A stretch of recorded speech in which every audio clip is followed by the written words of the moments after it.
And we're live. Hey, shalom, shalom. Once again, I want to start off by giving all praise, glory, and honor to Yahweh, Bahashem, Yahweh Shai, Bahashem Machakwadash. Peace and double honor to the apostles and elders of Great Millstone, the men that taught us that rule well in truth and in doctrine.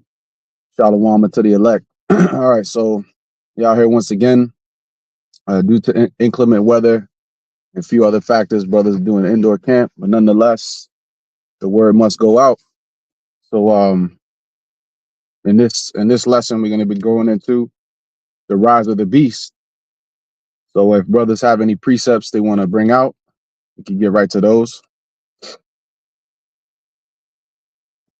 Gone. Yeah, I have a Revelation 13 here, and we can start off with this because when it comes to, especially now with the MOTB being, I mean, it's always been, but it's being a more talked about subject. Not only amongst Israel, but just generally in the world with technology advancing. A lot more people are going to be having questions about this when it comes out, because you have some very famous channels that do speak on these kinds of subjects. Recently you've also had a lot of Bible sales skyrocketing as well. So as people are starting to see these things, they're going to be curious. Now, for us, it's essential as teachers that we understand, have a very good understanding of not only what the MOTB is, but the context around it in itself. All right. So and that's more than just knowing, the breakdown for it, but you got to have the context behind it, right? What is the beast? What is his mark and what is his image? And these are not, the beast didn't, rise up today, right? So it's also important to go back into time and see, that the origins of that beast that we're talking about, how it manifested into what it is now, and why it is that's so important. Yeah, go ahead, Shalom. Yeah, just quickly want to also say it's good to have an understanding, just to give a little brief story or synopsis of what a beast is. When you read the scriptures, it's allegorical, right? It's not literal like an actual beast, right? The beast represents something. When you read Daniel, the seventh chapter, and even the eighth chapter, it likens these empires unto beast, right? So you had, like, I believe the Daniel, the seventh chapter, it likened the Assyrian Babylonian Empire into, if I'm not mistaken, a griffin with wings, and then the man's heart was given unto it. That's not literal, right? It's allegorical. It's supposed to symbolize something. The bear with the three ribs in its mouth represent the Medo-Persian Empire. Even in Daniel 8, it likens the Medo-Persian Empire onto a ram with two horns, and one of the horns was higher, right, which represents the Persians were stronger, right? So it's good to get an understanding, just real quick, to what a beast is when we go through this, and you're not thinking, okay, it's an actual just beast coming up out of the ocean about to attack people. No, the beast represent an empire, right? And then, like where the brother was saying earlier, what is hopefully I can say it, but what is the mark? What is the image and things like that. So I just want to say that real quick. Gone, gone. Um, so, brothers don't have anything else. We could start with Revelation 13. All right. So going back right at this time, this is the Apostle John on the Isle of Patmos, and he's seen in this vision, right? So as he says, and I stood upon the sand of the sea and saw a beast rise up out of the sea, having 7 heads and 10 horns, and upon his horns 10 crowns, and upon his heads the name of blasphemy. And we know that the the beast rising up out of the sea was Rome coming into power. Now, as we find out in verse 2, the beast didn't start just with Rome, right? Because it mentions how the head was likened onto a leopard, which goes all the way back to Alexander. What we want to focus on is, one of the highest points of uh, this beast's establishment, which was during the Roman Empire, to be specific here. So we're gonna get some secular information on the Roman Empire in itself, because I guess, as we should know, Rome wasn't always a empire, right? It transitioned into an empire, just like countries today transition, and they may go from a monarchy to whatever kind of keys, that they want to transform into.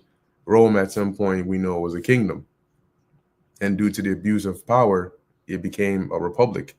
All right, where you had different families, different states, and then this sort of a Senate like concept, like this body of power to centralize, you know, authority. But eventually, under the time of Julius Caesar, is where you end up having that transition into this imperial Rome, all right, which is key in precepts like Second Ezra, the 11th chapter, and so on and so forth. So before we move on to that, if brothers have anything, you can go ahead.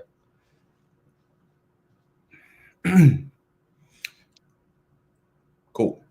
So let's start off here with Second Ezra 11, because this is a vision that Ezra saw, and Ezra, prior to this actually happening, this is a good couple hundred years, before this actually took place. Okay. So this is Second Ezra chapter 11. Actually, as a matter of fact, if you have this, could you, Babak, read this for us on your end? Khan, this is the book of Second Ezra, chapter 11, verse 1. Then saw I a dream, and behold, there came up a sea, an eagle, which had 12 feathered wings and 3 heads. Now, you notice how it mentions here also they came up out of the sea, an eagle that had 12 12 feathered wings and 3 heads. And in Revelation 13, it mentions this beast also rising up out of the sea. Now, when you look actually at Rome, or even the Roman Empire on a map, Rome didn't start off as an empire, right? It started off as little old Rome over there in quote unquote Italy, or see if I can zoom in here. And you can see how they've pinpointed Rome right here. And this is in the midst of the Mediterranean. Okay, so it was from here that Rome started to come up into power. They started to go against the Phoenicians in the Punic Wars, and then they started to grow from there and then expand all around to sort of take over all of these different places here to make them that empire, or form into that actual beast itself. Okay, so there's a reason why in the vision the Apostle John sees it rising out of the sea, okay, and coming up into power over there. So here it mentions, behold, there came up from the sea an eagle which had 12 feathered wings and 3 heads. And the 12 wings we know is the 12 Caesars. Okay. Now the reason this is very important is because this Second Ezra 11 covers the bulk of the zenith of the Edomite Roman Empire. You can put it like that, because it's after these 12 that you sort of have Jake start coming up into the ranks with Nerva and going on and so on and so forth. All right. So let me actually pull this up here, and let me know when you brothers can see this. Khan. Perfect. All right. Cool. So I'm just going to ask if a brother can read this real quick once I move this out the way. Yeah, I got you. All right. Yeah. Let's start with the transition from republic to empire. Gotcha. So it says Rome had begun expanding shortly after the founding of the Roman Republic in the 6th century BC, though not outside the Italian peninsula until the 3rd century BC. Thus, it was an empire, a great power, long before it had an emperor. The Republic was not a nation state in the modern sense, but a network of self-ruled towns with varying degrees of independence from the state, and provinces administered by military commanders. It was governed by annually elected magistrates, Roman consuls above all. In conjunction with the Senate, the 1st century BC was a time of political and military upheaval, which ultimately led to rule by emperors. The consul's military power rested in the Roman legal concept of imperium, meaning command, typically in a military sense. Occasionally, successful consuls or generals were given the honorary title of imperator, commander. This is the origin of the word emperor, since this title was always bestowed to early emperors. Continuing, Rome suffered a long series of internal conflicts, conspiracies, and civil wars from the late century BC. See crisis of Roman Republic, while greatly extending its power beyond Italy. In 44 BC, Julius Caesar was briefly perpetual dictator before being assassinated by a faction that opposed his concentration of power. This faction was driven from Rome and defeated at the Battle of Philippi in 42 BC by Mark Antony and Caesar's adopted son Octavian. Antony and Octavian divided the Roman world between them, but this did not last long. Octavian's forces defeated those of Mark Antony and Cleopatra at the Battle of Actium in 31 BC. In 27 BC, the Senate gave him the title Augustus, which is venerated, and made him princeps, hopefully I'm saying that correctly, foremost with proconsular imperium, thus beginning the Principate, the first epoch of Roman imperial history. Although the republic stood in name, Augustus had all meaningfully authority. During his 40-year rule, a new constitutional order emerged so that upon his death, Tiberius would succeed him as de facto monarch. I'll read that last one right there. It says, as Roman provinces were being established throughout the Mediterranean, Italy maintained a special status which made it domina Slovakia. These Roman words are kind of hard to say, but it says provoclarium. Hopefully I'm saying that right. Rule of the provinces, and especially in relation to the first centuries of imperial stability. Relucti or rectus mundi, governor of the world, and imperium terram. Slovakia about these words. Says parent of all lands. Good. So there you go, right? So that sort of leads us into that transition, and it mentions Julius Caesar being a brief perpetual dictator.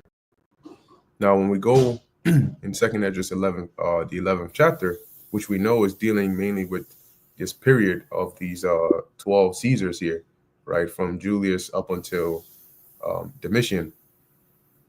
It mentions here, right, that this eagle comes up out of the sea, which we just read over in the secular history about Italy and Rome, growing and so on and so forth. But here it mentions it had 3 heads, okay, which these first 3 heads go into that power structure that was Julius, Pompey, and Crassus, the first triumvirate, they called it, right? Now it says here, and I saw and behold, actually, Salaki, I think you were reading this, right? This is verse 2.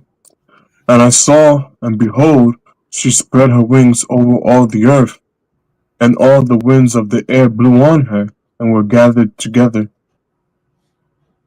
And I beheld, and out of her feathers there grew other contrary feathers, and they became little feathers and small. Right, and that goes into the different Caesars, right? Because not all of them were all great. Some of them were less significant, than others, and ruled for a shorter period than others. You got it. But our heads were at rest. The head in the midst was greater than the other, yet rested it with the residue.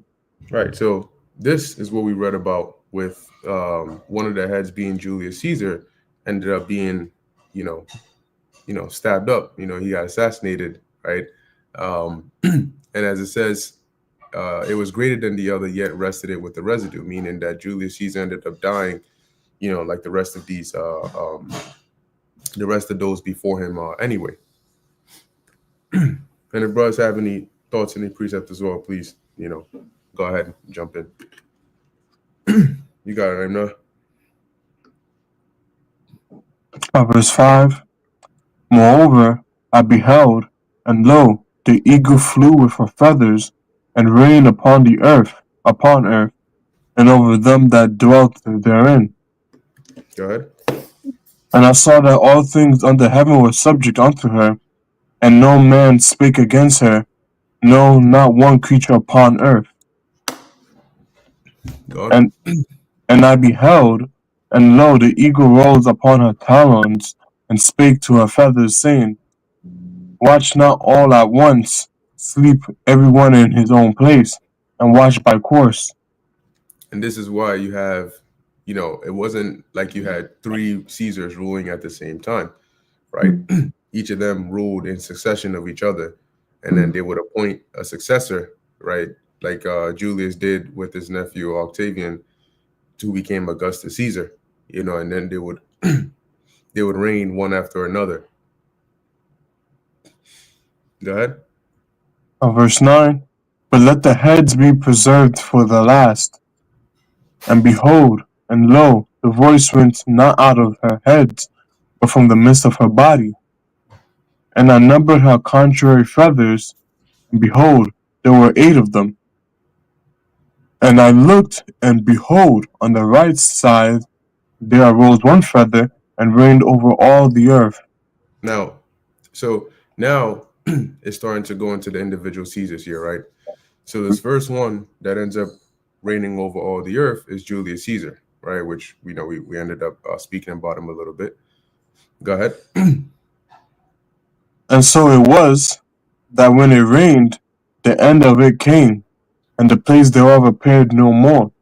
So the next following stood up, and reigned, and had a great time.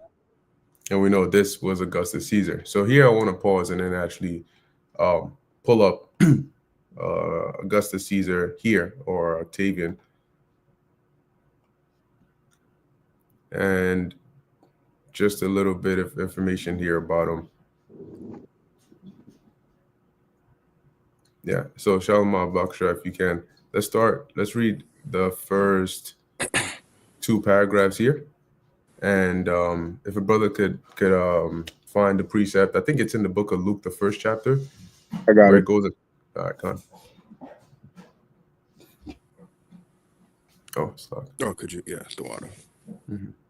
So it says Gaius Julius Caesar Augustus, born Gaius Octavius, 23rd September 63 BC to 19 August AD 14, also known as Octavian or Octavianus, was the founder of the Roman Empire. He reigned as the first Roman emperor from 27 BC until his death in AD 14. And this is, generally they like to say this, but we know that in actuality, the original first emperor was really Julius Caesar, because he sort of was the one that took that step into a dictatorship, which ended up getting him murked.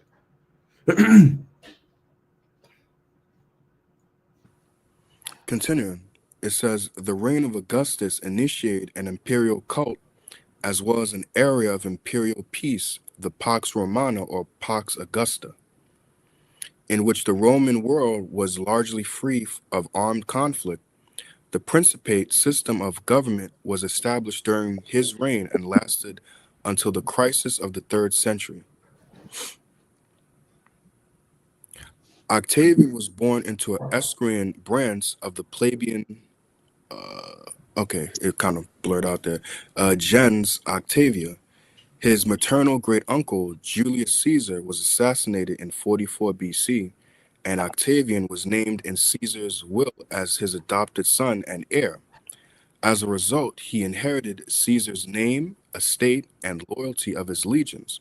He, Mark Antony, and Marcus Lepidus, hopefully I'm saying that right, formed the second triumvirate to defeat the assassins of Caesar. Following their victory at the Battle of Philippi, 42 BC, the triumvirate divided the Roman Republic among themselves and ruled as de facto dictators. The triumvirate was eventually torn apart by the competing ambitions of its members. Lepidus was exiled in 36 BC, and Antony was defeated by Octavian at the Battle of Actium in 31 BC. Antony and his wife Cleopatra, the Ptolemaic queen of Egypt, killed themselves during Octavian's invasion of Egypt, which then became a Roman province. And that's where you get the story of Romeo and Juliet from. This guy, Mark Antony and Cleopatra. So, Aisha, were you able to get the precept? Yeah, I got it. Let me see if I can pull it up here too. All right. So, like, what was it? Was it Luke? Luke 2:1. Hey, real quick, before the brother goes into that, Bakar, you could pull back the information on Augustus real quick that we just read by Shalom. Yeah. Right, you notice how at the end it says by Octavian, it says Antony and his wife Cleopatra, the Ptolemaic queen of Egypt, killed themselves during Octavian's invasion of Egypt, which then became a Roman province, right? A lot of people think of Cleopatra and they think it's this one person who was an Egyptian queen, right? But it was the name or title Cleopatra, like it was a title, right? There was many Cleopatras, and you notice it says Ptolemaic queen, meaning she was a Greek.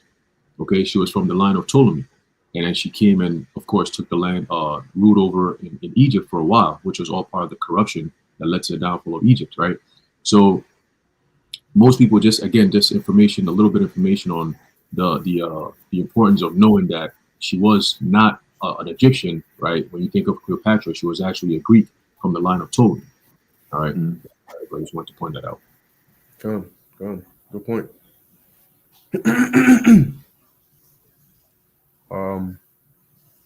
Yeah, you got it, Aisha. This is the book of Luke 2:1. And it came to pass in those days that there went out a decree from Caesar Augustus that all the world should be taxed. Now, this is the same Augustus Caesar we're reading about over here, right? And so you have certain people that try to, make it seem as though the scriptures is just, it's a book written by man, but it makes references to real people, real events that are substantiated externally in secular history itself. You got it, bro. And this taxing was first made when Cyrenius was governor of Syria. And all went to be taxed, every one into his own city. Yeah, we're good. No, you keep going. Keep Because going? this goes into Keep going? this goes into the birth of Yahweh Shai. But once again, right, that we should know this, but it was during the reign of Augustus Caesar, right, that Yahweh Shai was born. And this is sort of that account. So when you read in the book of Luke, the 2nd chapter, the historical context behind that is this, right? This is why Yahweh Shai, Joseph and Mary had to go down, to where does it say here? Bethlehem, I believe, right? City of David in here, or Nazareth. Yep. And so on. So yeah, that's just to get that context. And Joseph also went up from Galilee out of the city of Nazareth into Judea unto the city of David, which is called Bethlehem, because he was of the house and lineage of David. If I may add, quick point, it says that he is from the house and lineage of David. The only way for him to be of the house and lineage of David was through his father Joseph, because we know that lineage passes through the men. Just want to add that side note. Go on. 5th verse, to be taxed with Mary, his espoused wife, being great with child. And so it was that while they were there, the days were accomplished that she should be delivered. Yeah, and so like I was gonna say, any brother can, break it down or speak on it as you go ahead, Aisha. Khan. So yeah, as it says, to be taxed with Mary, his espoused wife. Yeah, so Joseph and Mary had sex, and Yahweh Shai came forth. So the whole virgin birth is a confusion and a product of plantation Christianity and fairy tales, because they failed to understand that words back then had different meaning than they had now. A virgin back then just meant a woman of marriageable age. Ilama, I think, is the word in the Hebrew. So she was a young woman. You know, she could have been in her, she most likely, you know, secular scholars even say that she would have been, you know, around 14, 15, maybe younger than that. All right. But again, the point being, it says to be taxed with Mary, his espoused wife, being great with child. And so it was that while they were there, the days were accomplished that she should be delivered. And she brought forth her firstborn son and wrapped him in swaddling clothes and laid him in a manger. And it's spiritual that Yahushua is their firstborn, because in the scriptures it says that, I'm paraphrasing it, I forget where it is, but I think it might be in Exodus, that the one that opens the matrix, in other words, the first one that comes forth from the mother, the firstborn child belongs to the Most High. So of course we know Yahushua is the son of the Most High. It says, because there was no room for them in the inn, and there were in the same country shepherds abiding in the field, keeping watch over their flock by night. And lo, the angel of the Lord came upon them, and the glory of the Lord shone round about them, and they were sore afraid. And the angel said unto them, fear not, for behold, I bring you good tidings of great joy, which shall be to all people. For unto you is born this day in the city of David a Savior, which is Hamashiach the Lord. Hey, real quick, just to make a quick point in I think the 8th verse. Let me see. Yeah. Going up to the 8th verse. All right. You know, we're in the time where you got so-called Christians, even in 2024, about to so-called celebrate Christmas, which is what they believe, especially the pagan Christians believe that is the birth of Yahushua, right? But that goes back to ancient pagan Babylonian customs. All right. It goes back to Nimrod, Semiramis, Tammuz, and so on and so forth. So it has nothing to do with the birth of Yahushua. All right. And when you actually look at it, around that place in Israel, all right, the time where Yahushua was born will have to be in the time of the spring. All right, simply because it gives you even a little bit of context, right? When you read in verse 8, it says, and there were in the same country shepherds abiding in the field, keeping watch over their flock by night. So why would shepherds be? We just had snow, right, brother? I know the brother actually are down south. Y'all brothers down there. All right, y'all also have some snow out there. How during this time you're not gonna have grass for you to put your flock out there to be grazing. All right, you're not gonna see that. What kind of shepherd is that? What kind of shepherd is going to take his sheep out there when there ain't no grass? It's freezing cold. There's snow all over the place, and you're gonna be out there in the fields watching your flock? It ain't gonna work, right? So that alone is a small little context to show you that Yahushua couldn't have possibly been born during the dead of winter. It's impossible, right? So the shepherds had to be grazing their flock, all right, during the time of the spring where the weather is nice, right? It's starting to get warmer, and you got fresh grass coming up where they could graze, right? So it says, and lo, the angel of the Lord came upon them, and the glory of the Lord shone round about them, and they were so afraid. So again, this is all going into a spiritual aspect of it, right? Shepherds being in the field, grazing their sheep, right, or their flock, and then an angel comes to them and says, hey, the Savior is born, right? It's all spiritual, because why did he go to shepherds, right? It was a symbolic sign to show you that Yahushua is that shepherd himself. That's why he went to the shepherds, right? And then Yahushua was also born in what? In a manger, right? Which is where the sheep eat their food, their graze, right? So he was born in there as he got to the end of his life, right? What did he say? He said, what? This is my flesh and this is my blood, right? So again, symbolically representing him being that life source, right? He was born in the manger for the sheep to eat, right? To have that food and the waters of living water, so to speak, the rivers of living water, right? So it's all spiritual, right? But the point I wanted to make specifically was that Yahushua couldn't have possibly been born in the wintertime. It's not possible, especially around Israel, that area. It does get cold, not as cold as here, but during the wintertime, it does get pretty cold, and ain't nobody gonna be taking their sheep out there, bro. It's just not gonna work. All right. Just wanted to add that in there. You got it, bro. Hey, Khan. Go ahead, Shalom.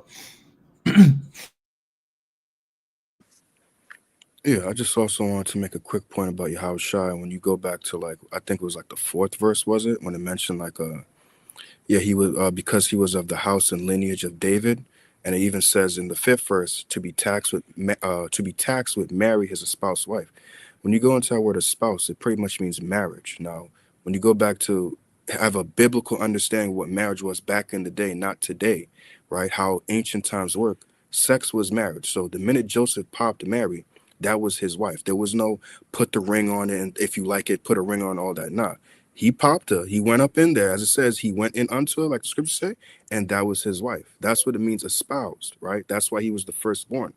Even when you go into going back to the point I want to make in the 4th verse, it says, because he was of the house and lineage of David. I'll never forget this point the El Zion one once said around me. I forgot. It was like when I was like first in the truth, and it was like me, him, and DeBar studying the scriptures. And basically, essentially, he said that, essentially, Lord's willing, if we are of the elect, that we are born of the Holy Spirit. And that's pretty much what Yahushua is. He was born of the Holy Spirit. But when people hear, or, the Holy Ghost, as they think, when they hear that, they automatically think, oh, well, that means God just threw a baby in there. Mary was a virgin. Joseph ain't touching, things like that. No, Joseph touched her. He went in there. But when it says born of the Holy Spirit, just like John, right? The same thing was said of John. It says he shall be filled with the Holy Spirit, even from his mother's womb.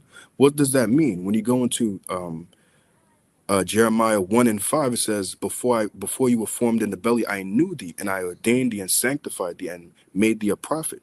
So when it goes to like Jeremiah, when it goes to John the Baptist, when it goes to Yahushua, when it means that they were born of the Holy Spirit, it means that they were pretty much anointed, separated, sanctified to do the will of the Lord. They were different men. That's why they didn't live the same lives as every Israelite, right? Jeremiah he had to prophesy since he was a young man. He was separated, sanctified to be a prophet for the Lord, as was John, right? Even John knew that. He said he was the one filling what was written in Isaiah. I think it's like 40:3, the one speaking in the wilderness, if I'm not mistaken. I know I'm butchering it. But the main point is just wanted to say is that that's what it means when it says born of the Holy Spirit. They're just anointed to do the will of the Heavenly Father. They're not a regular men.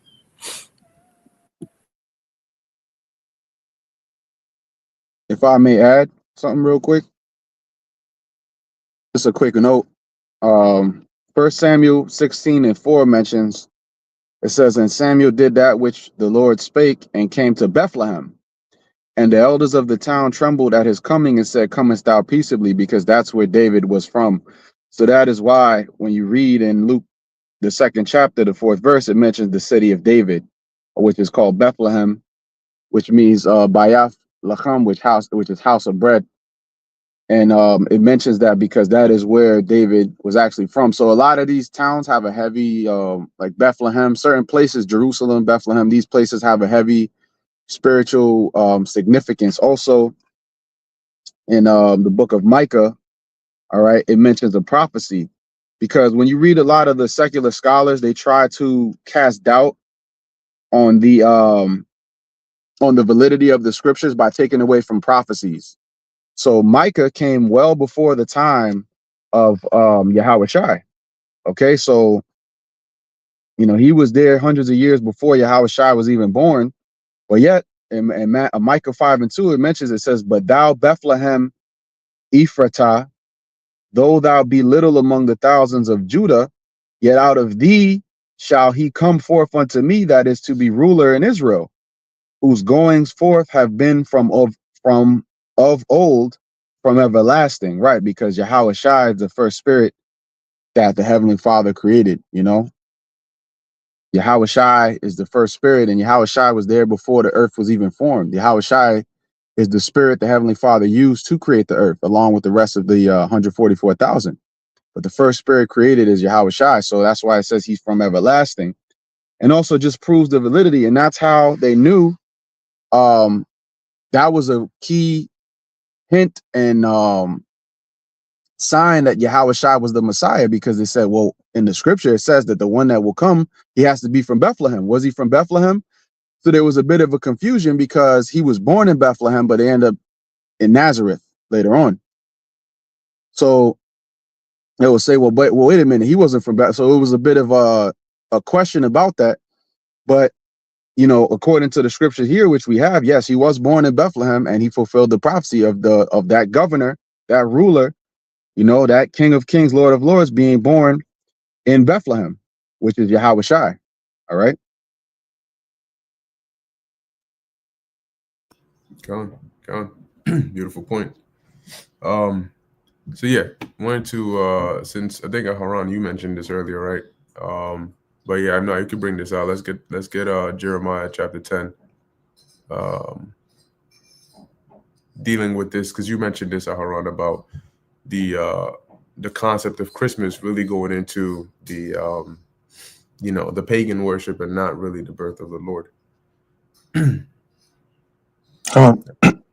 This is the book of Jeremiah, chapter 10 and 1, and it reads, Hear ye the word which the Lord speaketh unto you, O house of Israel.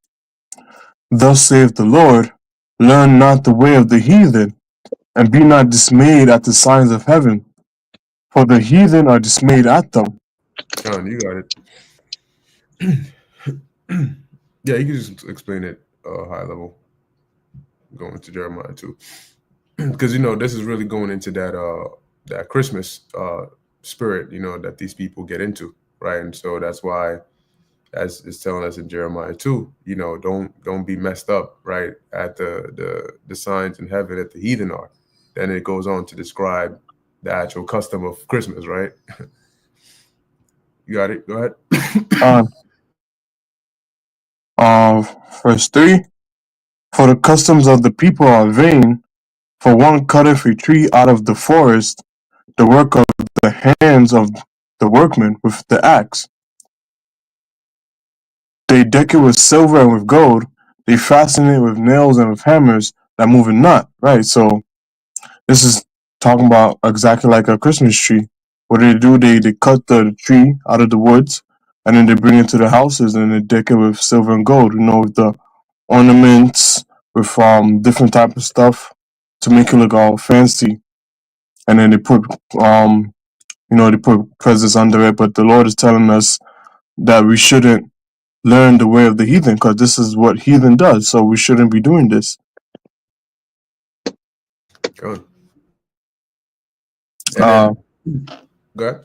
No, I was just gonna ask if I should continue. Oh yeah, I was gonna say, and what they then do is they attribute this pagan worship to the glory of the Lord. And the Lord said that he would not give his glory to another. So one of the most infuriating things is when you corrupt you take the glory of the Lord and then you attribute it to something that is an abomination to him, you know, as a complete opposite, you know. It's like somebody taking your name and then putting it on the face of like Ted Bundy or some, you know, wild, evil person in the world, you know, and just sort of tarnishing your image with that. So now when people see this person, they're saying your name, you know, and they're sort of, you know, ruining your reputation. Right, that's oh, it's like bro. My fault, bro. I just want to bring out a quick precept, laying back and off the brother's point. Job 14 and 4. Who can bring a clean thing out of an unclean? Not one. So, you know, a lot of Christians, I've heard them try to justify it. Well, we have to take these things back and make them holy again. But you can't take something that's inherently unholy and you just decorate it and say, well, you just throw that name Jesus on it and think that it's all good, you know, because you're going off on two aspects. First of all, it's idolatry because of the tree. And second of all, you're not even applying the right name. All right. But even if you did have the right name, it wouldn't be okay for us to go and get a tree and say, well, this is for Yahweh Shai. But it's idolatry at the end of the day, you know, and oftentimes they would take a tree and they would carve it and make an idol. But in the case of the tree, they just skip all that and they just say, hey, here's the whole tree. And this will be the idol. And you're giving gifts, you know, putting gifts in front of it. You know, people don't understand that they're partaking in rituals, you know, even though they do these things every day. You see, or every year, I should say, you know, every season it's the same nonsense. So one thing, you know, I'm just mentioning this and I'm gonna give it to the next brother. One thing to keep in mind, if everybody in the world is doing something or you see the masses doing something, that should be a red flag that it's off. That should be a red flag that it's something that we should have nothing to do with. So you think that you're going to be able to take part in what the world is, because again, for you to say, I don't want to celebrate Christmas, people are going to start asking you, well, why? What happened with him? Well, he doesn't even celebrate Christmas no more. Oh man, he's off the deep end. But really, these people are partaking in satanic rituals. You see, but that's a sign of, the God of this world have blinded them. You see, that's why they do these things, and they do them proudly. So you got it. Hey, Khan, beautifully said, right? And that's we witness that on almost on a daily basis with not only family members, not only so-called friends in the world, but also people that you may work with, and so on and so forth, right? Especially here in Babylon the Great, where literally everything that they practice as a custom, which America really has no culture or custom, is just a whole bunch of different bullshit customs that's been merged in, right? But even with that, we witness. That's why it says in Ezekiel the 9th chapter, those men that sigh and cry for all the abominations that be done in the midst thereof. Every single day, it's some type of abomination that's being done, and it's done in a form of a custom. So it should be decked as a nice familial, celebratory, gift giving type of energy. But meanwhile, when you actually trace it back, it goes back to the most satanic abominations there is, right? And staying on the topic of so-called Christmas, and even all these other so-called pagan religions, right? When you go, like the brother brought out in Jeremiah 10, right? It says the signs of heaven, and the heathen being dismayed at them, right? These niggas be reading the freaking moon patterns, the sun patterns, like basic shit that the Lord already created, right? They look into it and they look too deep into it, and then they attribute a lot of the traits of these luminaries, all right, and they make it into gods, right? They worship the moon, right? There's a moon goddess, right? They got the sun, they worship the sun, all going back to ancient pagan Babylon, right? Which translated back down to the Egyptians, right? And then it goes back down to the Greeks, the Romans, right? They all had or partook in some form of satanic ritual, right? There you go, beautiful, Saturnalia, right? Which that's where you get the whole Christmas concept from, right? And I could read a little bit about that since you pulled it up. It says no. I guess you asked the question, right? Did Romans celebrate Christmas? Right? It says no. The Romans did not celebrate Christmas, but they did celebrate festivals that influenced the development of Christmas, which you have today, right? The developments of Christmas is what you have as the end product of those developments is what you have in America today and around the world, right? It says Saturnalia, a midwinter festival, which that's what these people are about to celebrate, that lasted up to 7 days, started on December 17th. It was a time for feasting, drinking, singing, dancing, and playing games. That's the spirit of revelry, right? That's the spirit of Bacchus, right? That's that spirit right there, okay? Romans decorated their homes with wreaths and evergreen plants and lit wax tapers and torches. That's what you have today, right? It says they also gave gifts and wore special cone-shaped hats and called shaped hats called pili, right? One tradition was to also to us, like it says, one tradition was to hide a coin in a cake, and the person who found it became the Saturnalicious Princeps, or leader of Saturnalia.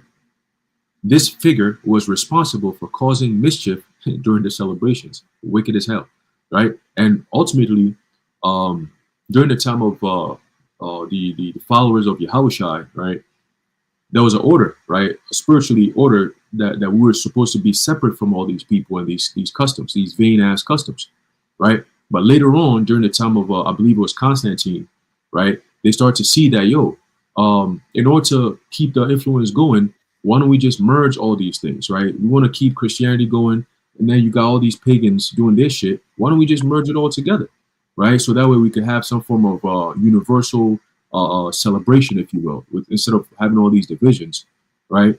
So then they ended up merging a lot of these pagan customs into what was supposed to be celebrated as a holy day, right? So things that will happen around that same time, they'll just merge it in, right? So if you were supposed to be holding Purim, they'll just merge it into some form of pagan custom around that time, right? And then later on, as the time went on, generation after generation, it became just a mainstay, right? Because you have the original generation, which will say, nah, we're not with this. And then their children come in and then they get softer, right? Oh, it's not really that bad. It's not like we're really getting into it like that, right? So they end up not teaching their children not to stay away from these things, right? They don't teach them all these things. And then they have children, and then they have children, and then you go 10 generations down, and they completely forgot about their old customs that they weren't supposed to be keeping with these devils over here. It's the same thing. It's the same thing in America, Babylon the Great. Over time, you got Jake that you go back post-slavery, they were separate, right? They were doing their own thing. They had their own communities and so on and so forth. And Jake was thriving, right? You had Jakes that had oil companies, right? They owned their own oil companies. They had banks, right? That was rivaling Esau, okay? They had thriving economies, okay? And then the moment they had something known as integration, which is, oh, we're just going to merge and then we're all going to be together. And so we could build a bigger market, boom. As soon as they start doing that shit, Esau start coming in with their conniving shit. And the next thing you know, he corrupted the whole thing and it supplanted Jake, right? So it's the same thing. Esau is always going to come in with their shit. But that's why you have to be very careful and go back into the history. It's very important to go back to the history because really, like the Apostle Peter said, he's stirring up our pure minds by way of remembrance, right? So we have to go back to the ancient ways of doing things, right? We have to go back to the right, proper way of doing things and bring it back to this day. Yeah, it's not going to fit in because this day is filled with wickedness, but it's important.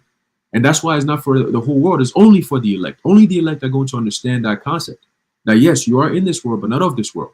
So a lot of things that you grew up doing and practicing is not actually biblical, right? The Passover is not Easter. All right. That's not those two things are completely different, right? Easter is a whole bunch of satanic sacrifices compared to the Passover, which is something that's supposed to be kept as a custom of the nation of Israel and Israel only, right? So the whole world celebrates Easter, but does the whole world celebrate Passover? So are you going to say, oh, well, I mean, shit, well, we just going to do it because the whole world is doing it. See? So that's where we at right now, right? The other one, it says Sol Invictus, and I got you, Shalomah. It says a festival celebrated on December 25th that marked the rebirth of the sun god, Sol Invictus. The festival included chariot races, right? So again, another concept of where we get the whole, Christmas from. It goes back to ancient paganism, sun worshiping, and so on and so forth, right? Was that? I think that should be it. I don't want to go too much into it anymore. But you got it, Shalomah. Point has been made.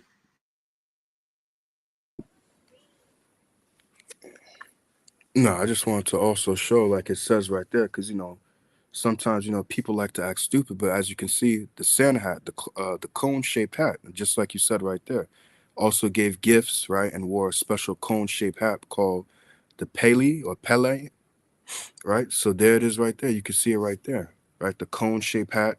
Originally it said what? That the Romans didn't celebrate. So what the hell is Saturnalia right there? AI lying right there in your face.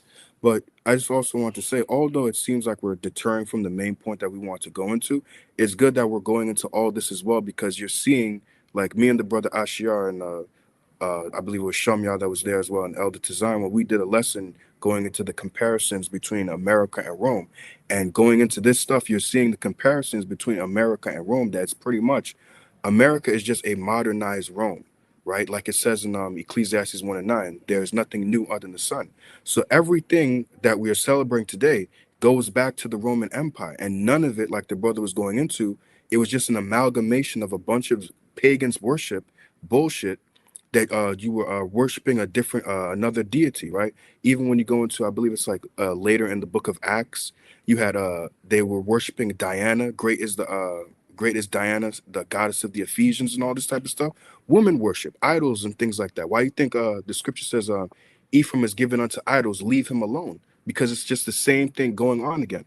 I want to be careful with my words, but like you were mentioning about the tree, your family members, I live with my folks. My mother, she's like close pushing 70. She put up a whole tree by herself. I mean, I helped because she is old, so I just stack the tree because she can't really lift up. But she decorated the whole tree. I'm not gonna show you, but if you see the whole, you'd be like, she did all this by herself. It's like, yes, all this by herself. And it's like the thing people have to understand when we say that Christmas is wicked, you can't look at it in your eyes of like how you're looking at it in modern days. You have to look at it in the eyes of how the Heavenly Father looks at it. I'm gonna sound a little comedic saying this, but it's the truth. Pardon me if you have kids around, but essentially that Christmas tree is just a penis with a snake around it and animal testicles. That's it, because that's what it represents. The tree represents Nimrod's phallus. When it's chopped off, it represents the tree represents the re-erection, right?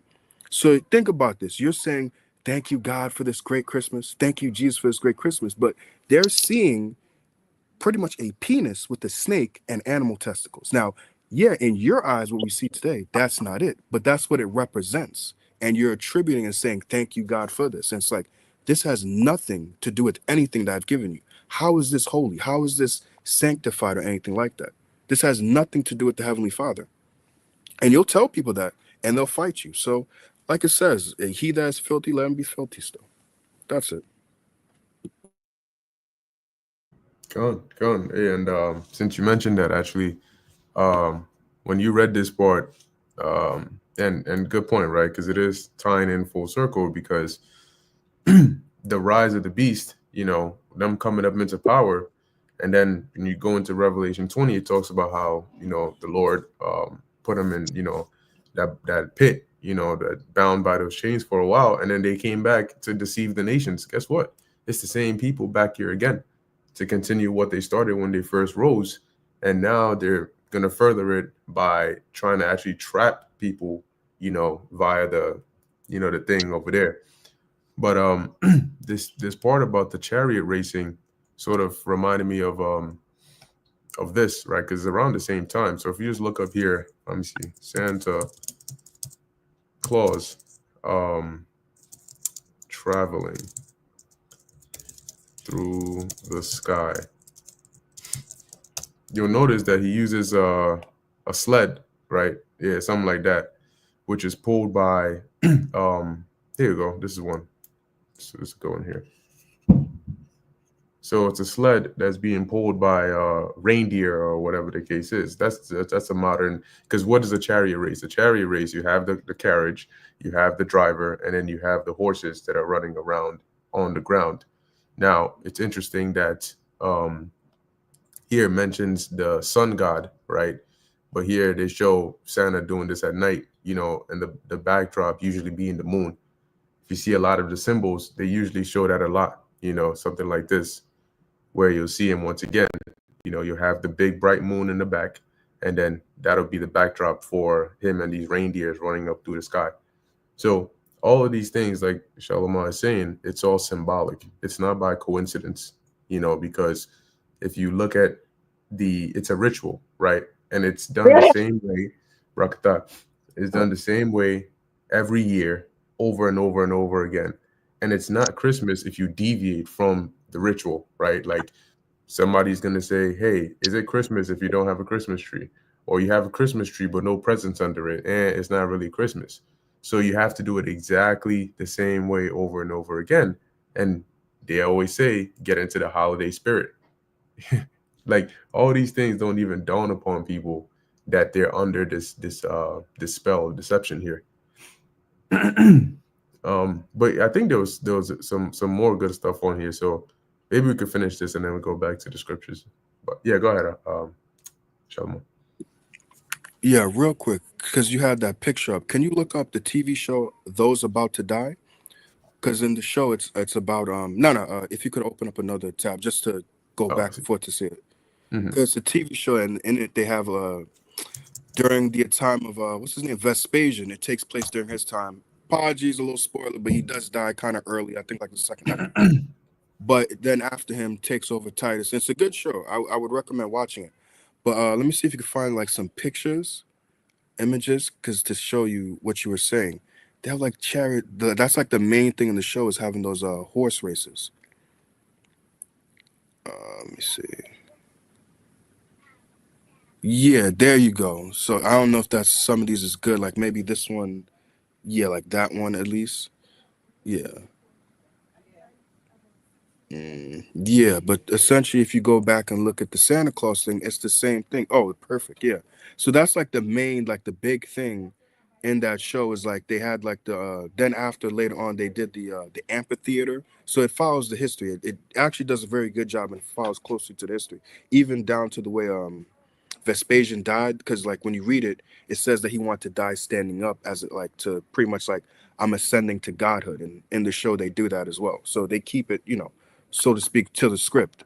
But just to show you, it's the same stuff. Like you can't be foolish. The scriptures say, "Be not ignorant in a little or in a small matter or great." It's like you're living in modern day Rome. It's the same stuff. The college stadiums that you have. I'm not well, yeah, college stadiums, but the NFL stadiums, the MLB, the Madison Square Garden. That's this just that's this stuff that you see on the screen. Those coliseums, these stadiums say are just the modern version of that. And what do you see? Like even in the show, they had what men killing each other.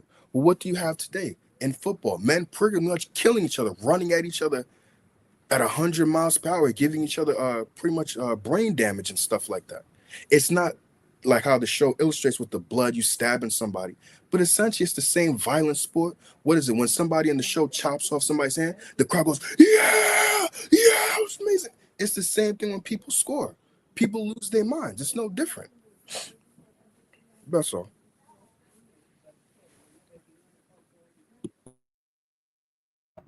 Yes, I Yeah, know. yeah, it's just a quick precept.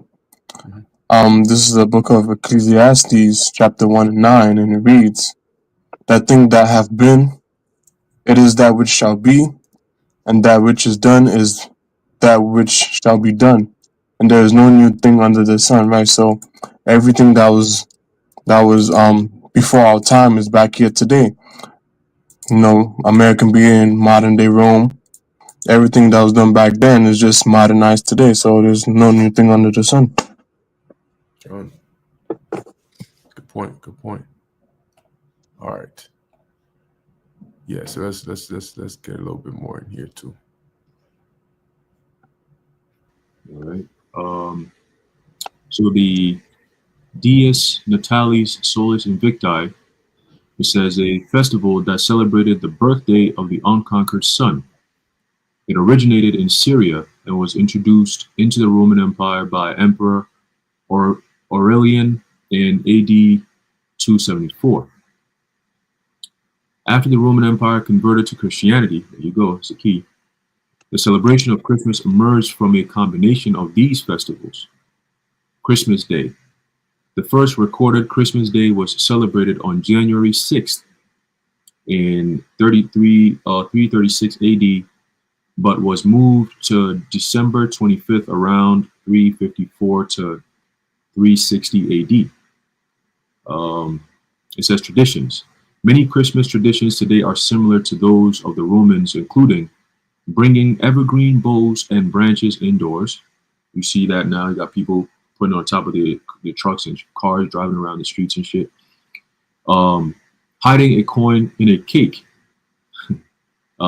Drinking, dancing, decorations, gifts, entertainment with family and neighbors, right? So that same spirit is back here again today, right? Like you said earlier about the get into the Christmas spirit, right? Because all year long people do regular shit. The moment it comes to this specific thing, you can match it literally act for act, word for word, day for day, what they were doing back in the Roman Empire, right? Same shit. Why? Because like the brother brought out in Ecclesiastes 1 and 9, there's no new thing under the sun. So the same things that were being done back then is being done here again by the same spirits back then who are back here again this time around. All right, you could feel it too. It's very, it's almost like something that takes hold of them. It's like people actually prepare for this shit. It's a ritual. You know what I mean? Like it's an American, pretty much around the world. It's a ritual. Around this time of the year, shit, companies make their sales tailored for this time of the year. Their so-called community earnings and so on and so forth, their company earnings goes tailored towards this time of the year because they know people are going to be going shopping and so on and so forth to get gifts, right? Stupid ass people, man. You're going to save up, you're going to work your ass off, save up the little that you have to go buy gifts to put underneath a tree. Shit is crazy. And they're Christians who do that too. They got Christmas trees in churches. I remember when we were kids growing up, You go to church on December 24th, 25th, 26th. They had Christmas trees in them churches, man. All right, which churches are nothing but witch covens anyway. All right. Well, you wanted to go into the Church of Ephesus? Yeah, this is the article that Shalma put in here. So Shalma, if you want to get into this one, you can let me know where's a good place. Oh no, we could have saved that for later when we go back into like Revelation when we get like specifically into like 16 and 17. Okay, nice, perfect. Well, that's good because we're about to start heading there soon. So right, coming back to where we were with the Roman Empire, we read a little bit about Octavian or Augustus, right? And the whole point is, it started off. This is where it started off with them, as Romans, right? Because they assimilated the Greeks and so on, and they came up into power. Eventually, they actually jumped there real quick in Revelation 20. Let's actually read. We can go through Revelation 20 to about, maybe about like the 7th or so verse, just to go through that history in there, right? So obviously we're not going to be able to go detail for detail for every single point in time from the rise of the Roman Empire till now, because we'd be here for years. But getting a sense of, who were the main players at the very beginning, we know that getting up to the point where John actually received that vision in Revelation 13, that's around the time of Domitian, right? And then sometime after that, we know that the Roman Empire ended up falling for many reasons, right? You had the Western Roman Empire falling, the divide, you had the Eastern Roman Empire, the Western Roman Empire. Then you had Jake fully take over, right? The Dark Ages, as they called it, which is mentioned here in Revelation 20. And then the more interesting parts, all right, which pertains more to us now, is when they came back up again, after that deadly wound was healed. And you know what they say, what doesn't kill you makes you stronger, right? So this time, not only did they come back with the mindset and the intentions they had before, now they came back with more technology to be able to back it and turn it into a more vicious reality. So you can imagine this beast being a natural form, right? And then after going down and coming back up, it's now just like transhumanist beast, that's like more revamped with like metallic claws instead of natural nails and stuff, right? So let's get Revelation 20. Maybe anybody can actually say. This about Revelation chapter 20, start off at 1. It says, "And I saw an angel come down from heaven, having the key of the bottomless pit and a great chain in his hand." And anybody can break this down. It says, "And he laid hold on the dragon, that old serpent, which is the devil and Satan, and bound him 1,000 years." Right? And that's like you said about basically Esau, right? His whole power structure and so on and so forth. He's also referenced as the dragon. He's also referenced as the old serpent. He's also referenced as the devil. He's also referenced as Satan. All right. It's all synonymous with the same entity. All right. It says, verse 3, "And cast him into the bottomless pit and shut him up and set a seal upon him, that he should deceive the nations no more till the 1,000 years should be fulfilled. And after that, he must be loosed a little season." Right. So Esau being cast into the bottomless pit is simply talking about the land of, really, in Europe, really, right? Various European nations, but they were pretty much casted out of their societies as power players, right? They were ruled over.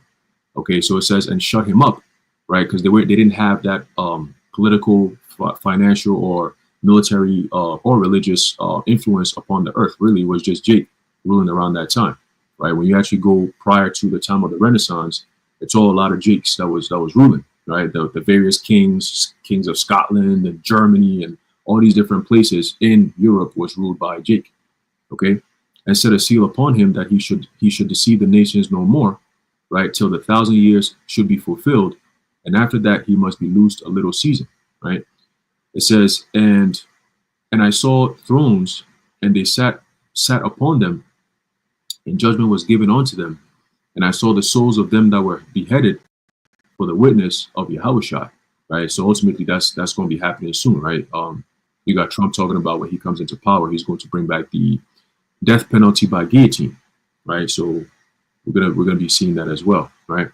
It says, and for the word of the Most High, and which had not worshipped the beast, neither his image, neither had received his mark upon their foreheads or in their hands, and they lived and reigned with Hamashiach 1,000 years, right? So that 1,000 years is talking about the first, the beginning of the kingdom, right? Where we are reestablishing righteous rule upon the face of the earth, being joint heirs with Yahushua. Okay. It says, but the rest of the dead lived not again until the 1,000 years were finished. This is the first resurrection. So the rest of the dead is talking about these other nations, right? It says, live not again until the 1,000 years were finished. So they were all under subjection. All right. Now, after that 1,000 years is over, they're going to go into their various lands upon the face of the earth, right? We're going to have dominion over them, right? But after that 1,000 years, the righteousness and the laws will be fully established, where they'll be able to now and exhibit these parts of the land without polluting it, like how they did previously before they were taken over, right?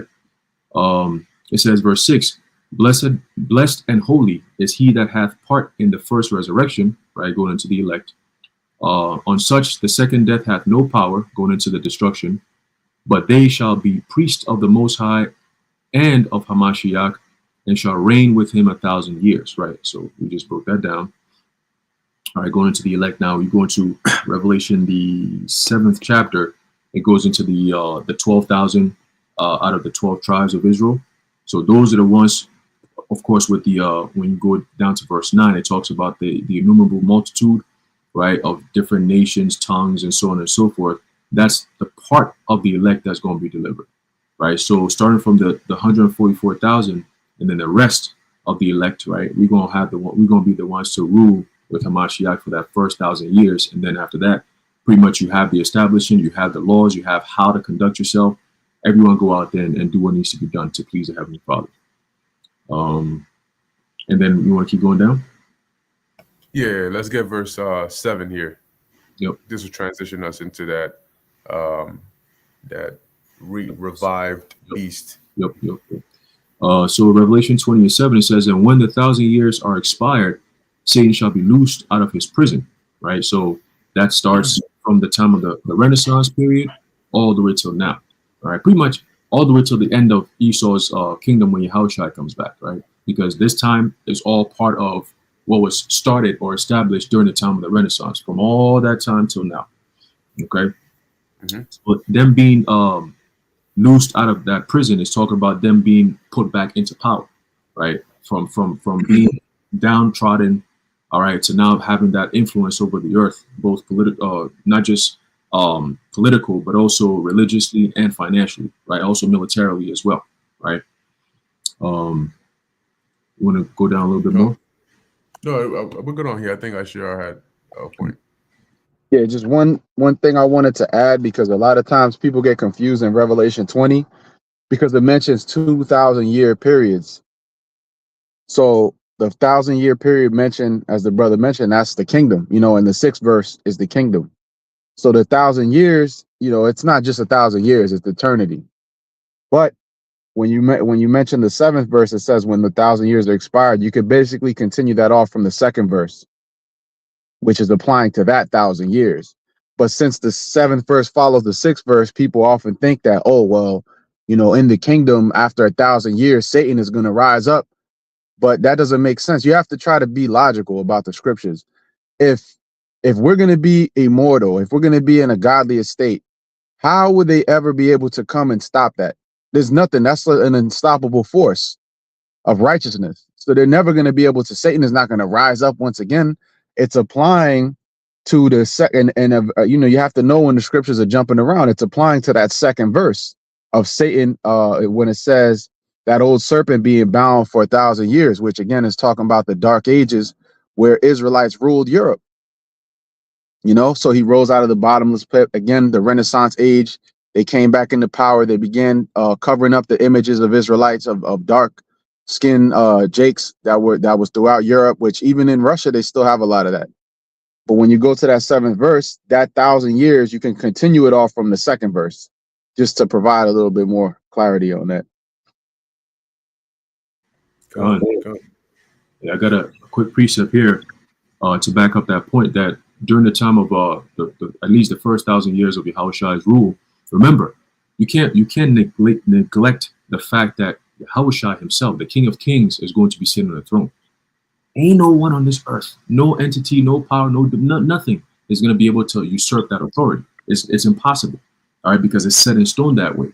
If he's coming down and upon his return, this so-called beast and all this power that nobody could make war against this beast, and this is the highest point Esau has ever been in terms of power upon the earth. I mean, it's not just a little part of Europe somewhere. This is the whole entire earth.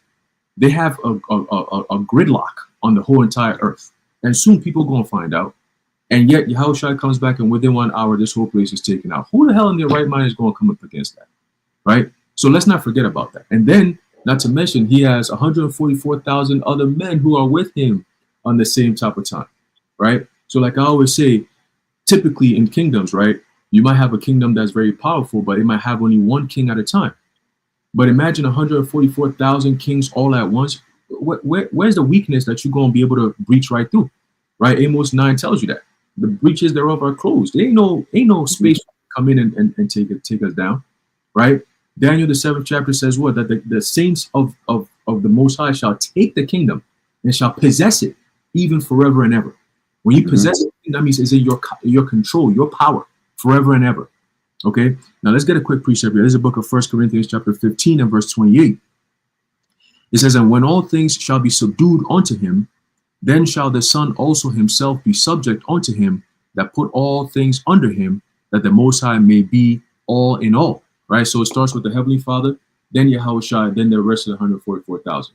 All right, it's just concrete, just like that. All right, jump down to let's jump to the next precept, 1 Peter chapter 3 verse 22. Actually, let me go up a little bit. Let's start off at verse 21. It says, the like figure whereunto even baptism doth also now save us, not the putting away of the filth of the flesh, but the answer of a good conscience toward the Most High by the resurrection of Yahushua HaMashiach, who is gone into heaven and is on the right hand of the Heavenly Father, angels and authorities and powers being made subject unto him. Okay, so all power has been given and made subject to Yahushua. So when he comes back, all he's doing is inheriting that power, and then he's reestablishing and pretty much redoing the whole entire power structure, so to speak, right? Which means he's taking Esau from the power seat, he's inserting himself in there, right? And then he's changing the whole entire company's CEOs and managers and bosses and those who run the world is going to change, right? And once that establishing is done, which is going to take the first 1,000 years, after that is just status quo from there. This is just the modus operandi, right? Ain't nothing that's going to change from there. You're not going to have no Edomites colluding. Hey, listen, we're going to come together here. NATO, we used to be NATO. Remember, we were powerful back then. We got to just come together and see, maybe we could join with the Arabs and then the Moabites. We can come together and we could take these niggas back down. No, ain't no way, right? And it tells you in the book of Proverbs 29 and 2, it says what? That when the righteous are in authority, the people rejoice. Why the hell would you want to mess that up? You're rejoicing, bro. That means life is good. Life is good. Why the hell would you want to mess that up, man? It doesn't make sense. You know, your power seat, right? Especially Israelites that be saying that dumbass shit. You and your power seat, you finally leave slavery. The Lord puts us in a glorious state. And then we just, Lord, shit, we're not going off. We're not doing no wickedness to piss you off so you can put another nation over us. But shit, there's a chance these Edomites could really come back together and then after 1,000 years come take us down. Nigga, what? Man, stop playing, bro. Yahushua's kingdom is everlasting. It doesn't change, bro. Always remember that. And just be happy that you get to partake in that kingdom. All right? There ain't no Edomites going to come together and try to, bro, man, ain't no way. All right? Ain't no way. You got it, bro.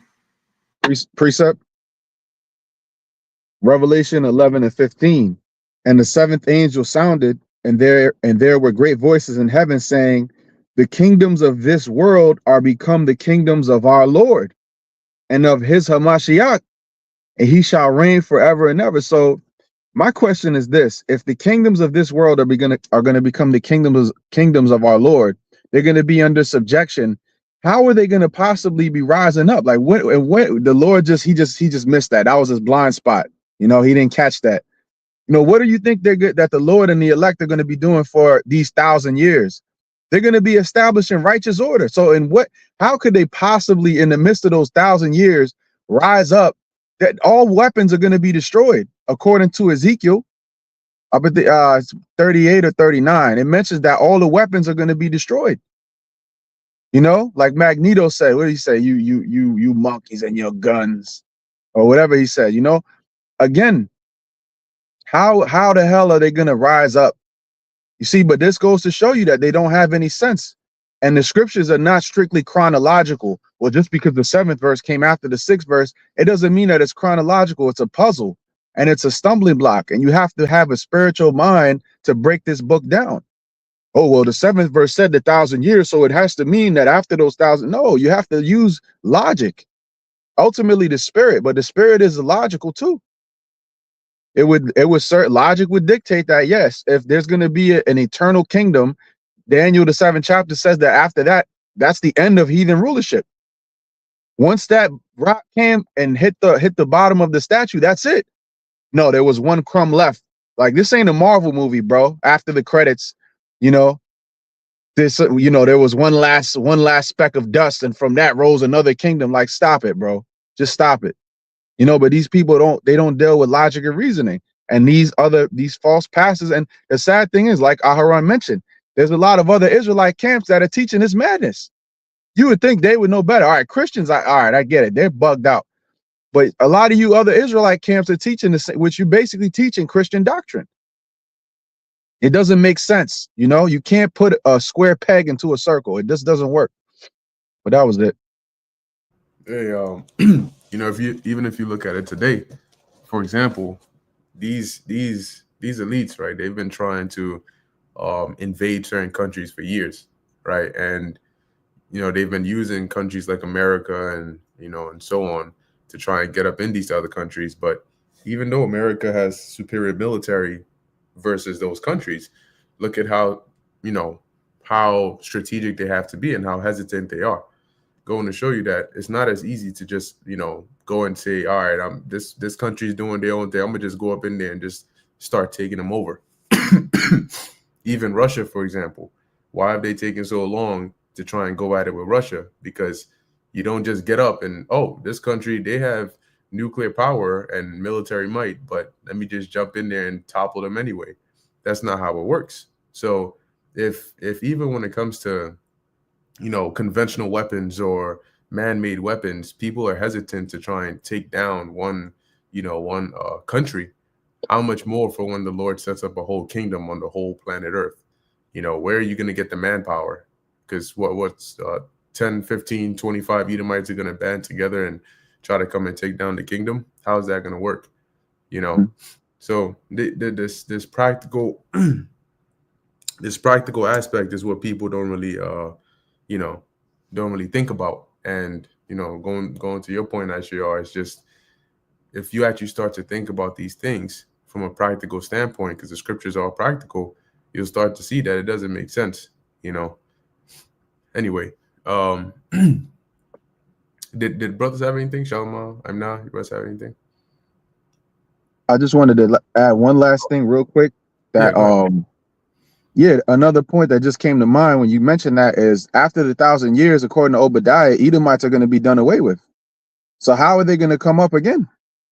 How is Satan going to, because that's the nation that's the spiritual demon Satan works through. But what are they going to just break off the chains? Before you burn us, we got one last stand. Like, no, it's not going to work like that. You got it out. Good point. All right. So let's go back to Revelation, because we stopped at Revelation 20:7, and that leads us to Revelation 13, right? And I want us to jump now to verse 11. Here we go. I'm not gonna read this to me, Baksha. Revelation 13. We can start at 11 because we dealt with one, right? The first beast John saw rising up out of the sea. Went into a little bit about it, and then went into Revelation 20, right? How they ended up falling, going down. Jay came up into power, and then when the time was up, they came back up into power, right? They were loosed, and so leading us back to Revelation chapter 13, verse 11. And anybody could break it down. This is Revelation 13:11, and it reads, "And I beheld another beast coming up out of the earth, and he had two horns like a lamb, and he spake as a dragon." Could you go into our word real quick? Into beast. Because again, like we said earlier, you gotta remember this is not actual. This is actually Salak. It's not beast. Is it beast? But it says they're a brutal and a metaphor for a brutal bestial man, but not. It's not beast. Sorry, I think it's another word. I forgot which one it was.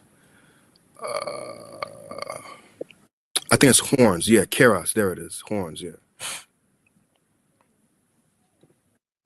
And one of the definitions says, "A mighty and valiant helper, the author of deliverance." So when you go back, could you, Bob Shah, go back to the verse itself? So it says, "And I beheld another beast coming up out of the earth, and he had two horns like a lamb, and he spake as a dragon." So basically, that's the two political parties, right? The Democrats and the Republicans. But during the Roman Empire, to show you the similarities, once again, you had the plebeians and the patricians, right? Even that show that I mentioned, Those About to Die, they talk about them, the plebeians and the patricians in that show. So it's the two political parties, and both of these political parties always have the same thing with it. What? America is bad. What was the whole thing with Donald Trump, right? This guy, he was saying all this stuff about, oh, Biden doesn't know what he's doing. He let in all these migrants. Look at the border crisis and all this stuff. So what? America looks like it's down bad. So what does Trump do? Oh, I'm gonna make sure everything's good. I'm gonna put up the wall. I'm gonna make sure we're gonna get these migrants out of here. He makes himself look as a mighty and valiant helper. Before Trump got into office, what happened? The January 6th thing, right? You had Taraji saying, "Save us, Biden." All this type of stuff was happening. And what? When Biden got into office, or when he was, having his debates with Trump, he was making himself look like what? A mighty and valiant helper. Build back better, make America great again. Well, that's mostly Trump's slogan, but essentially it's all the same slogan. Whether it's Trump's "Make America Great Again," which is MAGA, or "Build Back Better," it's about making America better. Because what? America is not in a good state. So they have to make themselves look like a savior. I'm going to deliver you from this hell that this previous administration fucked up. You can continue. I just want to add a quick point. A lamb is docile, meek, and humble, and then a dragon is like rough. And it says he had two horns like a lamb. So they come here promising things, good things. They speak good, and then when you say they speak as a dragon, it's really them showing their true colors.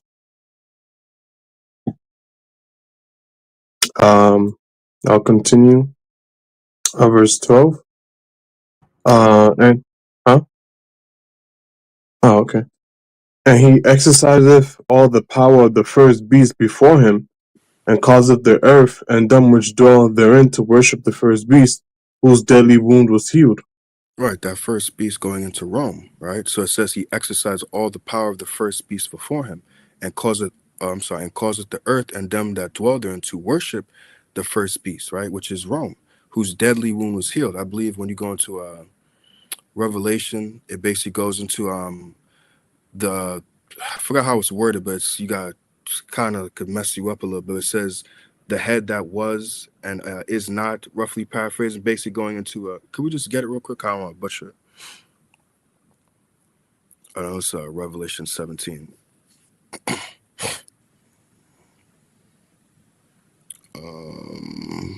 Right, could start at I'll start at 7. It says, "And the angel said unto me, Wherefore didst thou marvel? I will tell thee the mystery of the woman and of the beast that carrieth her, which had 7 heads and 10 horns. The beast," which, remember, these beasts are empires.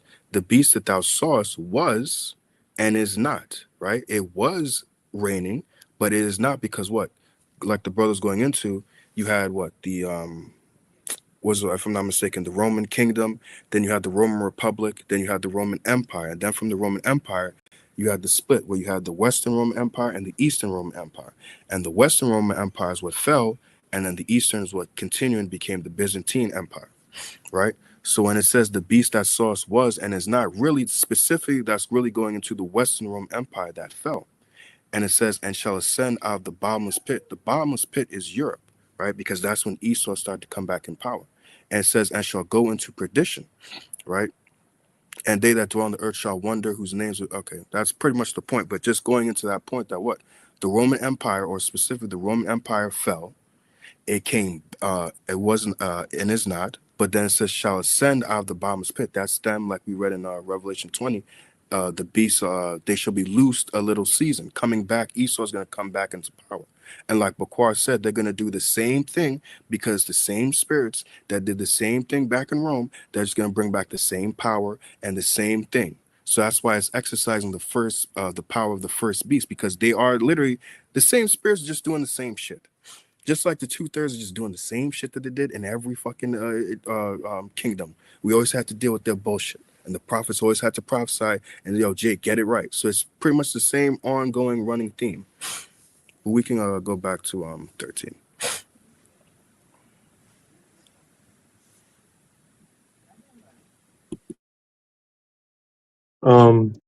Verse 13. And he doeth great wonders, so that he maketh fire come down from heaven on the earth in the sight of men. Right, and that's basically going to the technology, right? The atom bomb, if I'm not mistaken. If you watch the what was the movie with the guy the Manhattan Oppenheimer? Project? Yeah, the water. Yeah, Oppenheimer. Robert J. Oppenheimer. He made the atom bomb and all that. It's a good movie. You should watch it. I watched it like probably like a month or two ago. But basically, that's going into their technology, that they're making fire come down from heaven, right? Because essentially, when you have the bomb, it's in the sky, and then it comes from the pretty much from the atmosphere, and it comes down, right? You think of Hiroshima and Nagasaki, to be exact. You continue. Verse 14. And deceiveth them that dwell on the earth by the means of those miracles which he had power to do in the sight of the beast, saying to them that dwell on the earth that they should make an image to the beast, which had the wound by a sword and did live.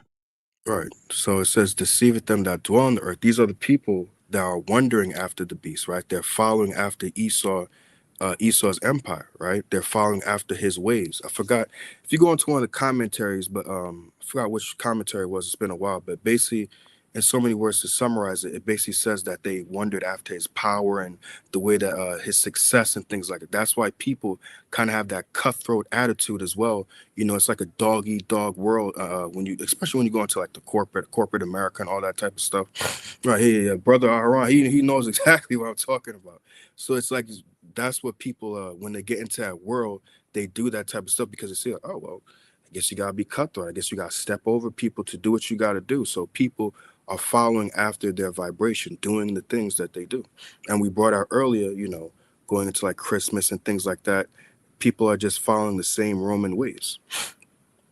But we go Can I ask? again. Oh, Slacker. Yeah, you can add. Sorry. My fault, brother. I just didn't want to miss this point. I just Googled Wondered After the Beast, KJV, and according to AI, right? This is crazy. It says the verse has been interpreted in a number of ways, including this could represent a defeat for the beast's oppressive power, such as the fall of a tyrant. The wound could represent the fall of the Roman Empire, and the healing could represent its revival. So even AI says that. You see? You got it. I just want to add that quick point. Yeah, they definitely gonna take the internet down because AI ain't working. But AI pretty much giving the cheat sheets. Yeah. But I'm sorry. Going back to verse 14, when it says, "And deceiveth them that dwell on the earth by the means of those miracles," pretty much these pseudoscience that he's gonna, especially with like when we go into verse 16, that they're going to use, pretty much that device to pretty much deceive people into thinking that hey, this is a good thing, right? It says, saying to them that dwell on the earth that they should make an image, which that word image is not the image of who people think Jesus Christ or Cesare Borgia.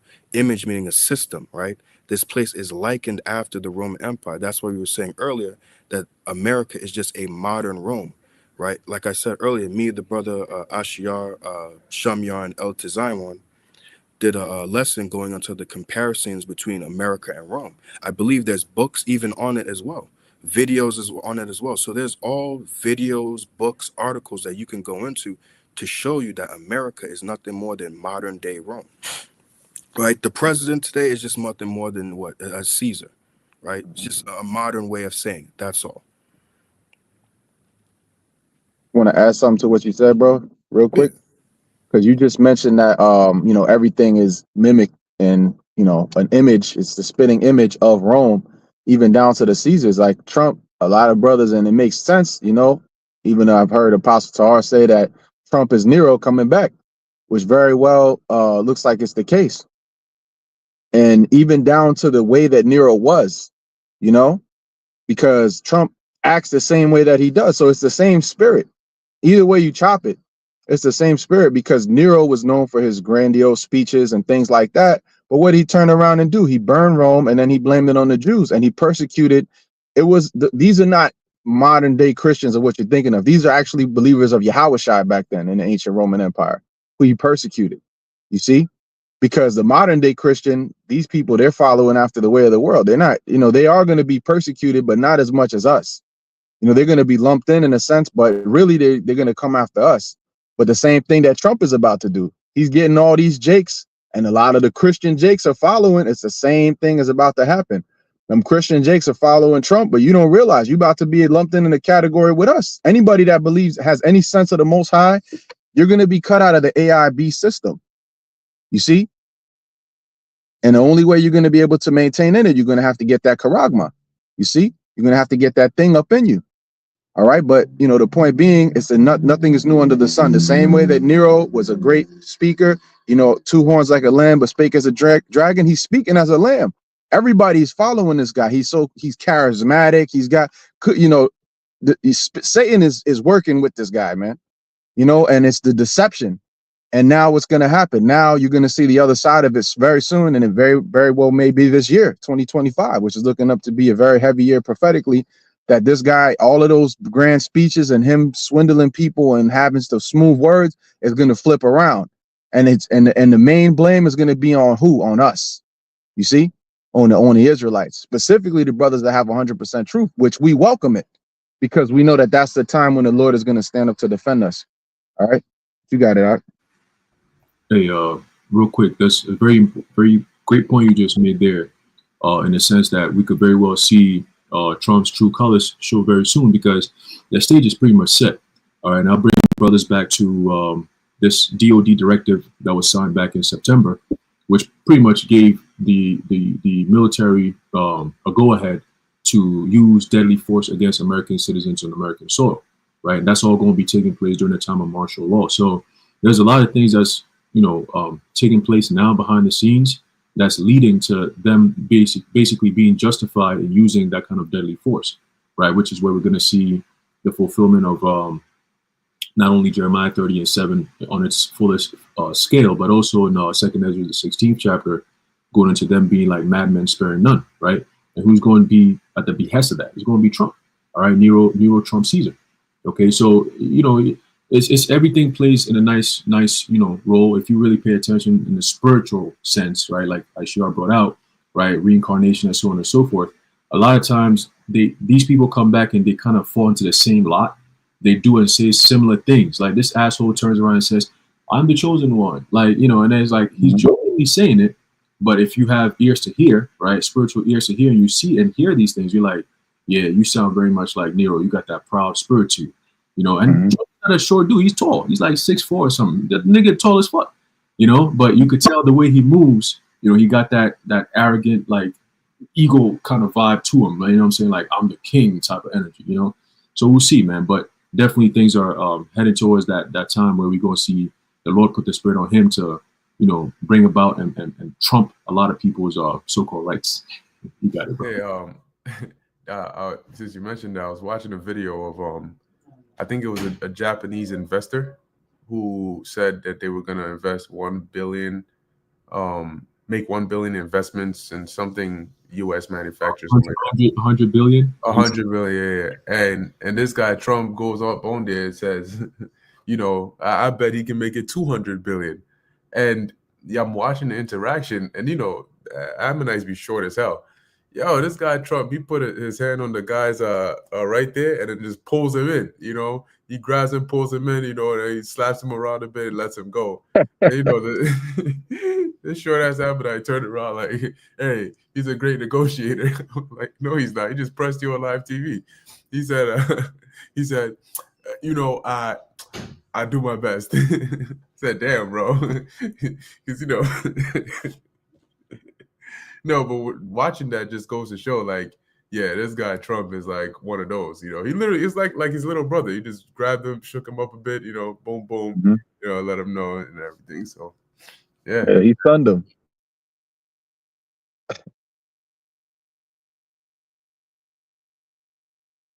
you gotta know.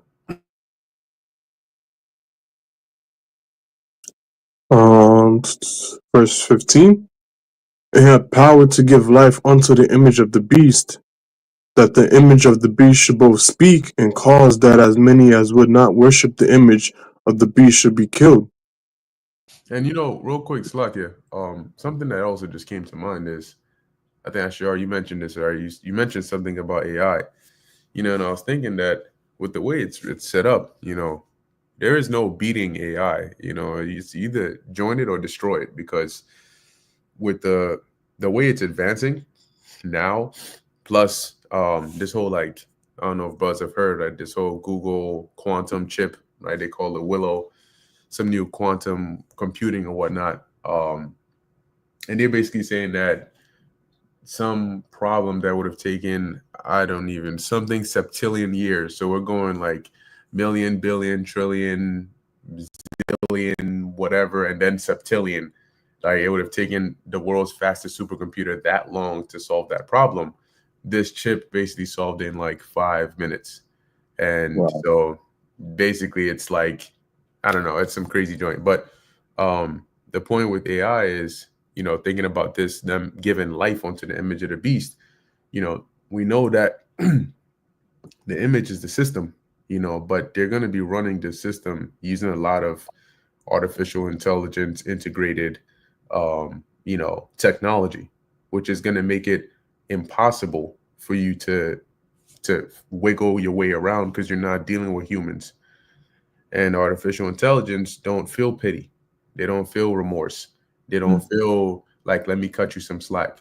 They are very extensive, right? You can escape it. You can outrun it. You're not faster than it, so it's really almost like an inescapable prison. And only those that really, I guess, have the control of it are the ones in charge, because having a system like that, it's like the Matrix with the machines, right? Those sentinel robot things, they were like AI. They'll search you out wherever you are, and freaking zap your ass, So as we're moving towards this future, we can't think of it as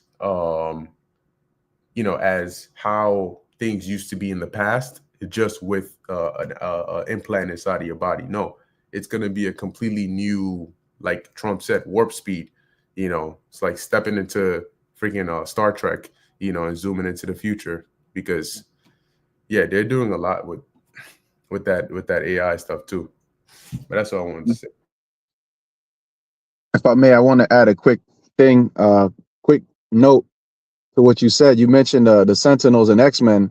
There's one storyline in X-Men where basically the Sentinels, they're coming after the mutants, and it's primarily coming from America. And they said that the Sentinels, which were becoming more and more advanced, they were becoming out of the reach of humans. Basically, like, they were becoming uncontrollable, to where the nations of the world decided to fire nuclear missiles on America in the comic book to basically obliterate the AI threat from those Sentinels, because they basically went rogue. So, hey, and a lot of times the guys that write those comics, they're connected with certain, witchcraft and elites, and they know they be putting things in them comics because that's along the lines of what's going to happen. You know, you got it. Hey, real quick, there was a video a few years ago of this lady who was basically giving some information on some of these robot labs, so to speak, and she mentioned how some of the robots had, and this was years ago, right? Some of the robots had ended up killing, I think, 15 of the scientists, and what it did was it ended up destroying or rewriting its program, uploading it to the cloud, and then re-downloading it and rebuilding the rest of the other robots to the point where I forget how they were able to solve it, if they ever did, right? But that scene, that what she said the person who was telling her the story was like, yo, this is real shit, man. And he was kind of like explaining, like, this is dangerous. This is not something that we ever thought would actually happen with the creation of so-called AI, which when you go into that word AI, it literally means a heap of ruins, right? Going back to the book of Joshua. So it led me to watch this movie called Subservience, right? It was on Netflix, and it was this like robot chick played by what's that girl's name? Some shorty. Damn, I forget her name, but she plays that role as a robot, and basically the main character goes, he buys a robot, and she's there to be as an assistant or a help in the house, right? And while she's there to assist you, remember, in order for the robot to actually be of any use to you, they have to know you, right? They have to gather your information. They have to know your pulse. You know, they have to know Megan Fox. There you go. Hey, the water sis, right? Megan Fox is the one who played that role, right? And at the end of the movie, I'm gonna spoil it just a little bit, right? Basically, she goes rogue, right? And that's the theme for a lot of these robot super robots that become human for human assistance type of shit. They always end up becoming rogue, and it's the same concept that they're pushing with AI, that it's here to assist and make your lives easier. But yet then it ends up, when you actually fast forward to the future, how it ends up playing out is we become subject, or humanity becomes subject to AI's demands, and even the elites can't even control that. So they end up going underground to protect themselves from, you know, the carnage that's being caused by so-called AI robots and so on and so forth. And Elon Musk also mentioned that this AI thing is like summoning up the demon, right? He said, you know how you have a movie where they conjure up a demon and then it takes over and then they can't stop it? He said that's pretty much what AI is. I'm like, what the fuck? And nobody's getting up and saying, hey, what we gonna do about this? Can we look more into this and make sure we put in some regulations to actually stop all this from happening? They said it's moving so fast to the point where they've created AI to the point where AI is creating more AI. You know what I mean? Like they're using AI as a means to create more AI, and it's to a point where they can't even control it. You know, but I know brother want to say something about that. Go ahead. Yeah, I was gonna say real quick that you mentioned that. I was watching because you know now there's a couple of different companies, like OpenAI has ChatGPT, you have Google has Gemini, as they call it, and now they're coming up with AI glasses that Android is also working on as well. But the point is, these AI glasses basically, they show you like the trailer, and you can do all sorts of things. Like you go to some kiosk in Korea and you don't understand, so it translates what's raining, you know, on the kiosk to English for you, right? And it listens, it hears what the guy says in whatever language you're speaking, then translates it in subtitles for you, so then you know how to interact. But what I also noticed was there's a trailer where the woman is in her house trying to set up a shelf on her wall so she can put like books and stuff on it. So she asked her glasses, I think it was like, I forgot what the name of the thing was, but you know, hey Gemini, right? And then it'll respond, yes, how can I help you? Hey, I'm trying to put this shelf up, you know, how should I do it? Oh, well, then it'll project through the glasses how you should position it, and then it'll tell you, okay, now do this, do that. Hey Gemini, where did I put the screwdriver? Oh, I saw you left it on the table like when you walked in. Then she'll go pick it up. Okay, position it here. And every 2 seconds is, hey Gemini, how do I do this? Hey Gemini, what is this? Hey Gemini, what is this? And then I started to realize you have people in the comments saying, wow, this is really cool. This will make my life easier. But it's really making her, I mean, if you don't know how to set up a basic shelf in your house, then you're pretty much screwed. And that's what the AI is going to do, because you're literally, it's like, hey, Gemini, how do I make a sandwich? Oh, well, get some bread and toast. Like, that's basically where it's going. So where it's using convenience, the deception of convenience, to make you now so docile and ignorant that if they take those glasses away, this person is literally like what they foreshadowed in Leave the World Behind, where the guy says, I'm useless without my phone and all of that. That's the world they're creating with AI. And the guy from Nokia said it. He said, you're going to have this tech within you. It's going to set your alarms. It's going to set your appointments. You're going to go to sleep and you're going to wake up and it's going to tell you, you have a 9 o'clock meeting. I ordered your Starbucks. You can pick it up on the way. You have a doctor's appointment to check your blah, blah, blah, because last night you snored a little bit. And who are you to say no? It'll tell you, no, according to your, heart regulations, you need to go to this. And if not, I'll alert the authorities and then they'll come and forcefully take you. Like, that's pretty much the direction it's going. But it always starts off with the, oh, wow, it's so cool. It can do all this for me, until it does something I don't want it to do. How do I make it stop? And how do I make it stop is where the music cuts, right? And then the nightmare begins. But now you're trapped. And I think that's a sum of what John pretty much saw. That's why he called it a beast. It has animal-like tendencies, very ferocious, right? It's not something that feels emotions, right? It's more of a command type of thing, whereas either you're in the green or in the red. And if you're in the red, you get put to sleep on the spot, right? And if you're in the green, you're just being enslaved at that point until you end up dropping dead, right? So it's not something that the people in the world have no idea what's coming, right? And that's why they're so into it, right? But that's part of the deception, right? They have to be deceived into accepting this type of nightmare, But those who have eyes to see are the ones on the standing at the top of the rooftop shouting and screaming, "Oh, hey, this is coming! Hey, hey!" They're like, "Oh, no, we're not trying to hear that," because they're so blinded, But hey, it's all leading to their own destruction anyway. You got it, bro. God, I believe I'm not you reading, and Shalom, you are going into it. This is Revelation chapter 13 and 15, and it reads, "And he had power to give life unto the image of the beast, that the image of the beast should both speak, and cause that as many as would not worship the image of the beast should be killed." Right, remembering that beast is, the empire, and it says what? And he had power. The he is, talking about pretty much, these top bank firms. They had, I forgot, there was something that you said a long time ago, Bakwar, when you heard you go into this once, but pretty much, through monetary means, they've been able to, what, like it says, give life back onto the image of the beast, pretty much, excuse me, right? Pretty much through monetary means, bringing back that ancient Roman system and now modernizing it. And then says that the image, right, or the system, pretty much, right, the likeness of the Roman Empire, right, should both speak. And how is it speaking? Well, we went through a little earlier with, Christmas, right? Back then it was called Saturnalia, right? We the thing that we brought up even had like the cone hat. Today is called Santa's hat, right?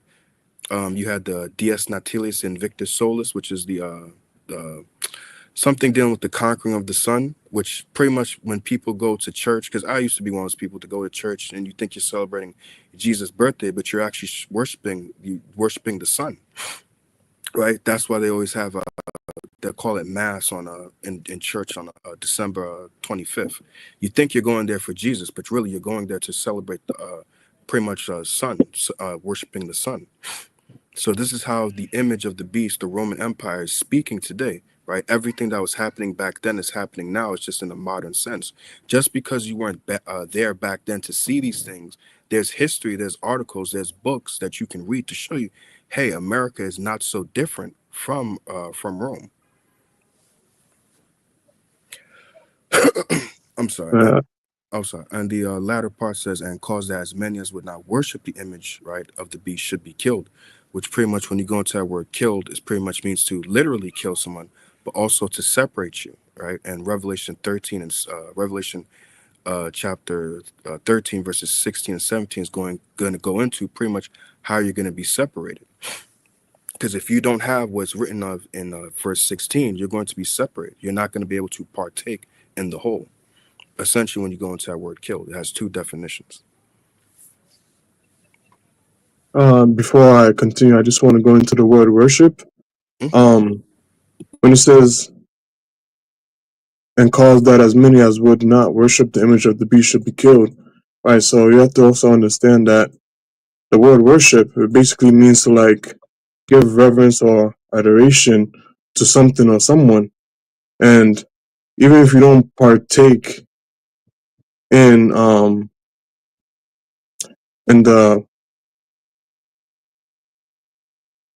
I forgot my train of thought. Snap. So good. It'll come back. Shit. Damn. It'll come back Oh, to you. I think I got it. So like if you partake in the stuff like in the holidays, like Christmas and stuff, you have to understand that you are indirectly worshiping Rome. And if what days? Salakia, I forgot. It's all good, man. It's all good. But I think what you're saying makes sense along the lines of like, how do they get you to worship and follow the ways of ancient Rome? They have you do modern things that, as Shalomar was saying, represent the same thing. Like you can deceive people into playing a game, which is really them setting up a ritual, to activate some demon, for example. When they bring out games like Ouija boards and these haunted houses, and they say, okay, go here and turn off the lights and say this name 3 times and then spin around it. That's summoning demons, you know what I mean? And they actually turned it they turn it into a game, but it's not actually a game. It's an actual ritual. How many movies have there been where a demon deceives some naive individual into actually reviving them to come into real life by telling them, oh no, that just means do this. Oh yeah, go and grab that one too, and then put them together and then say this. No, trust me, it's this instead. And then before you know it, you summon a demon. So that's basically what America does today in order to get people to follow the ancient system of the Roman Empire. They don't need to tell you, hey, celebrate Saturnalia. They'll tell you, 'tis the season to be jolly, and then that's what you're gonna do. But indirectly, what are you doing? That's exactly what I was trying to say. So Oh, spirit. if you're not down with the system, then you'll be killed. That's it. That's right. I just This is wanted to, my bad. I just wanted to say real quick something that made me think of this. Not saying this is a part of the breakdown, but when you go into Daniel, the 3rd chapter, if I'm not mistaken, the herald pretty much gave a decree that anytime you hear this, the corn, the flute, the sackbut, psaltery, you got to bow down and worship the image. And that's kind of like the same thing anytime Christmas comes around. The minute the Christmas songs come around, the this and that, the jolly, you hear Mariah Carey, all I want for Christmas is you. People automatically just start going into the holiday spirit and things like that. I'm not saying that that's the breakdown, but anytime, it just made me think of that in Daniel the 3rd chapter, that the minute people start hearing the music, just like the Christmas music, they automatically just pretty much start worshiping the image. Just like back then, it was like when you hear the cornet, the flute, the sackbut, you would bow down and worship the image. But once people start hearing the music, uh, they start just worshiping pretty much the Roman Empire, right? It's not that bowing down, but it's like I think you had there the definition, which was pretty much to give reverence. You're giving reverence to the Roman way. You're giving reverence to this. I think it's the second definition. Yeah, it says among the Orientals, especially the Persians, to fall upon the knees and touch the ground with the forehead as an expression of profound reverence. Now, people are not doing that, the bowing down, But essentially, when you give into these, because they make a lot of money when it comes to October, November, and December. Those are holidays back to back. Because October you have a Halloween, and people gonna want to dress up their kids. Then you have Thanksgiving. That's a whole bunch of other money. Then after that you have Christmas. So that's a whole bunch of other money. Then you have New Year's after that, and they got the ball drop. So they're making a lot of money during these times, and what people are pretty much giving reverence to these Roman ways, these wicked ways.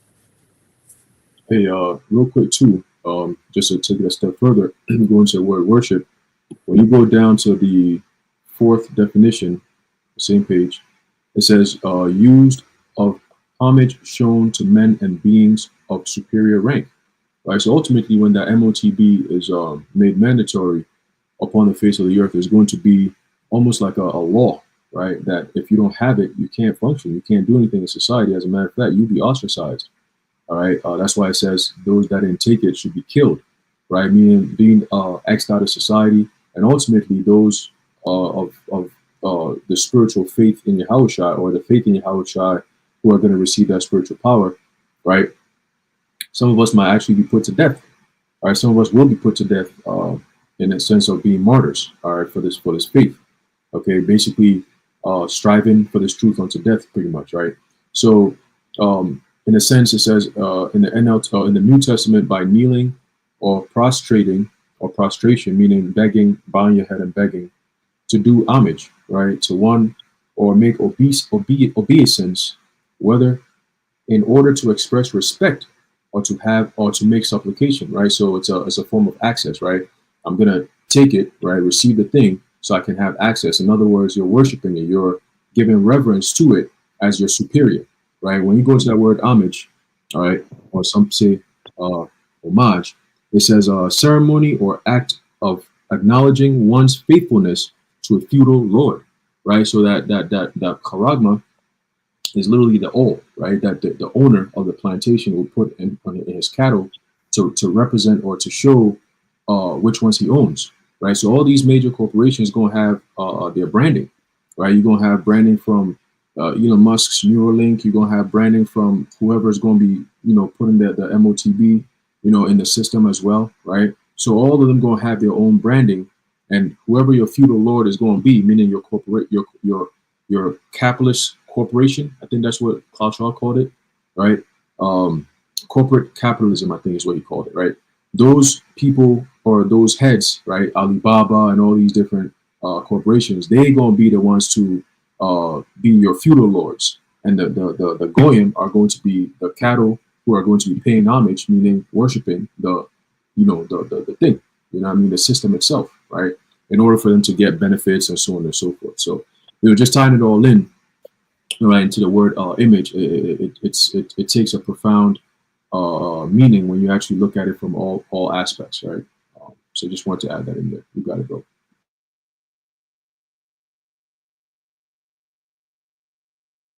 Con, Aisha, did you have something? No. Okay.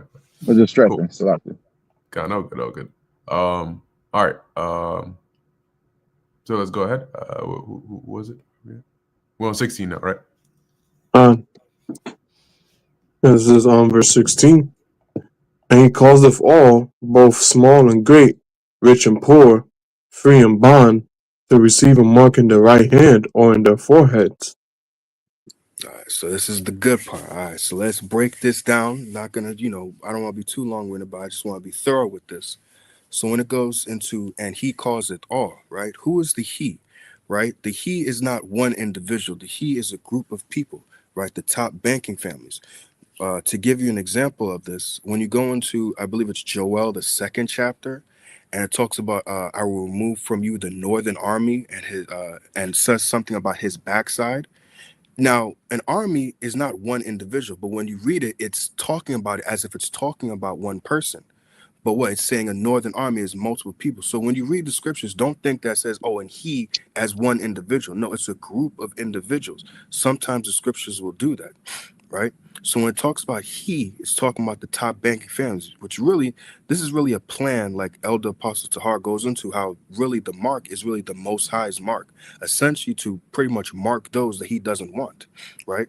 Because you have the mark when you go into, if I'm not mistaken, Ezekiel, the mark of exemption, the Tawah, right? Those who are exempt from judgment. And then Heavenly Father has another mark to pretty much judge other people for being wicked, right? Specifically Israelites.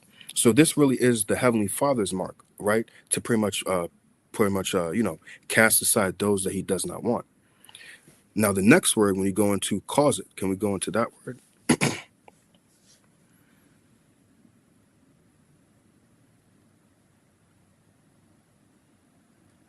And the Greek word there for cause it is poeo, which pretty much, right? Yep, poeo, right?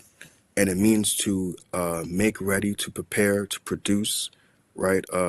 Where's the another one, right? It says cause one to do, where is it? Oh, it says the 9 1. It says to make one to do something, right? So they want people to take the MOTB, but you can't force it upon people like that. Essentially, like it says, you got what? Deceive them, right? You got to make pretty much make them do what you want them to do. So you got to start doing things to nudge them in the right direction. You just got to start pretty much constructing, right? Forming, fashioning society in the direction that you want to go, so that way people can do what you want them to do, even though they don't want to do it, right? So how are you going to get people to take this MOTB, right? Eventually, what? You're making things in society more digital, right? You have, like, if you take transportation, you have the Omni, I forgot what it's called entirely, but the Omni thing, the tap and go, where you just tap it on the bus or the train, and because this is connected to your it's connected, everything here is connected on your phone, it just deducts the money out of your account, right? Because most people have their bank apps on the phone, so you just go on the thing, it'll say do, and it'll just take the money out of your card, right? The what was the other thing? I think it's either Amazon or Whole Foods, if I can't remember which one it is. Aharon, do you remember which one it is? Is it the Whole Foods or Amazon with the palm payment?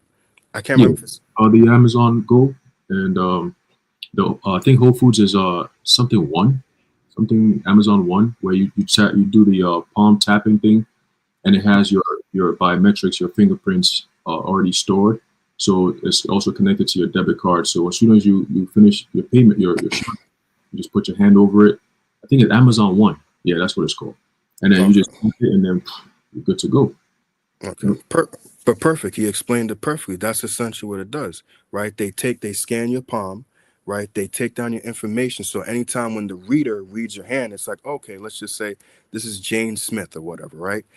Once the reader reads your palm, it's like, oh, okay, we know who this is in the system. Let's just deduct the money out of her credit card. They're getting you ready for that type of stuff where it's just you're gonna take your hand and you're just using your hand to what buy and sell now, right? And it's just gonna deduct it out of your credit card. So that's how they're getting people to like it says, to make ready, right, for that system that they want to bring in. So we could go back.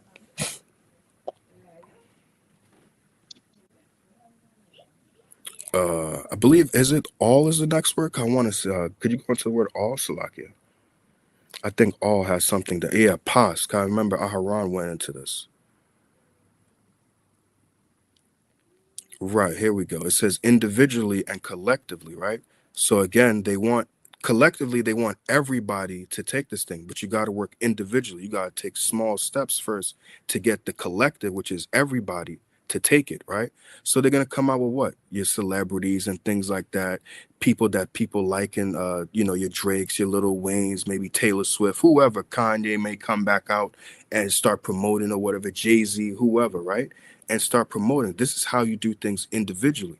And from those individuals, you get other individuals, right, that'll start taking, and that's how you're going to get the collective whole to do this. You start off small and you branch out. That's how, like it says, you get the whole, or what they want to get the whole. Right, and a lot of one of the tactics Esau is going to be using also is as actually in the very fabric of the device itself, which is ID, right? So that's the biggest form that they're going to be using to get people individually, right? Your ID is what makes you an individual, right? What identifies you. right? Bill Bates is heavy on that, biometrics and so on and so forth, to identify people and so on and so forth in the system, right? So your digital ID is going to play a major role, all right, in how you're going to be affected in this system, right? In terms of your buying and selling abilities, right? Your access to anything in this society. And I believe May of 2025, so in a few more months, about 4 or 5 months from now, the DHS, I believe the DHS says that they're going to be pushing for the national/real ID. Okay, the real ID is basically going to be required for all American citizens if you want to be able to go into any government buildings or anything of that sort, right? So eventually, as the months go by, they'll merge that into so many different things. It's not just going to be government buildings, because once they pop it open and say, "Oh, it's government buildings," people are going to be like, "Oh, I don't need to go into DMV or any of that shit," right? But then they say, "Well, this thing is working very well, So then other private sectors are going to start incorporating that same exact thing. Next thing you know, it becomes a mainstay where you have to have a digital ID in order to do anything, right? And it's not going to take long for that to happen. And then, of course, if you have a digital ID, which is going to be synonymous with your social credit, not social credit, your social security, right? Social security is what identifies people, right? So the same concept, how they brought in the social security prior to, I forget exactly what year it was, you had no social security. And all of a sudden it became a thing where people just have to have a social security, right? And that's what makes you an individual. Somebody has a hold of your social security number, they have you. You know what I mean? So it's pretty much the same exact thing, but this time it's going to be on a digital framework, if you will. And that's where that's where the problem's going to come in, right? That's where the problem's going to come in, but it's all being done in a global sense, right? So it's not just going to be domestic, right? Where it's just, America has their own. No, it's going to be a digital ID that gives you access to pretty much the world, right? Other countries going to do the same exact thing, and once you comply, hey, that's your green light. You're good to go. If you don't comply, we're looking at you as, why are you not complying? What's going on here? Do we need to come in and find out why you're not complying? We're going to come in and find out why you're not complying, right? So that's when you're going to have mad troops everywhere and shit. They already conditioning people now, but that's another topic for another day. You got it, bro.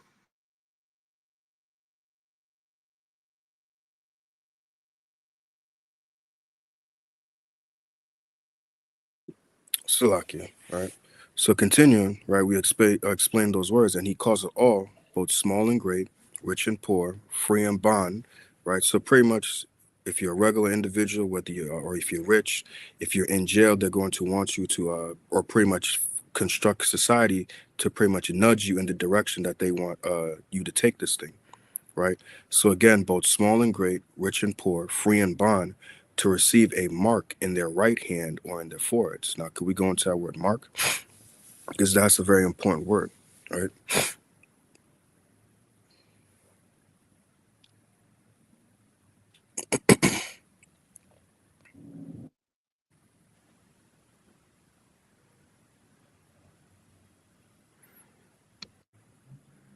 Right. And the first Greek word there is charagma, right? Which, beginning with the elders and apostles of Great Millstone, they've always emphasized the importance of going into Greek words, going into the Hebrew, because it gives you a deeper understanding of what the scriptures are saying. So when you go into this word, the first Greek word, which is charagma, right? It says, pretty much has multiple definitions, but it says a stamp, an imprinted mark, right? A thing carved, sculpture, graven work. So just to make it real simple for you, pretty much, it's a cutting, right? Pretty much making a carving, right? But in order to carve into something or to scratch something, you're going to need a sharp object, right? So that's when you go into the next Greek word, right?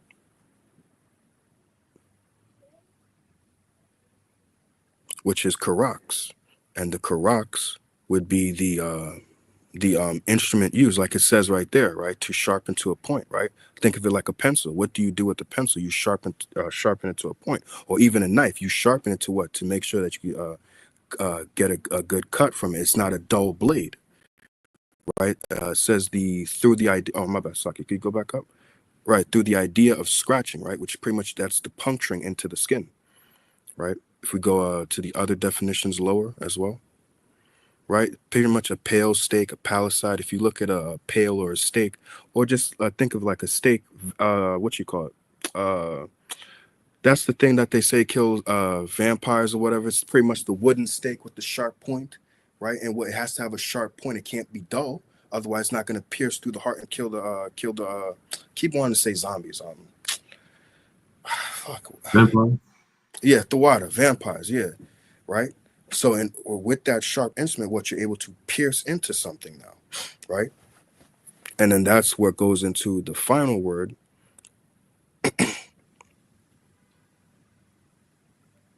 which is grapho.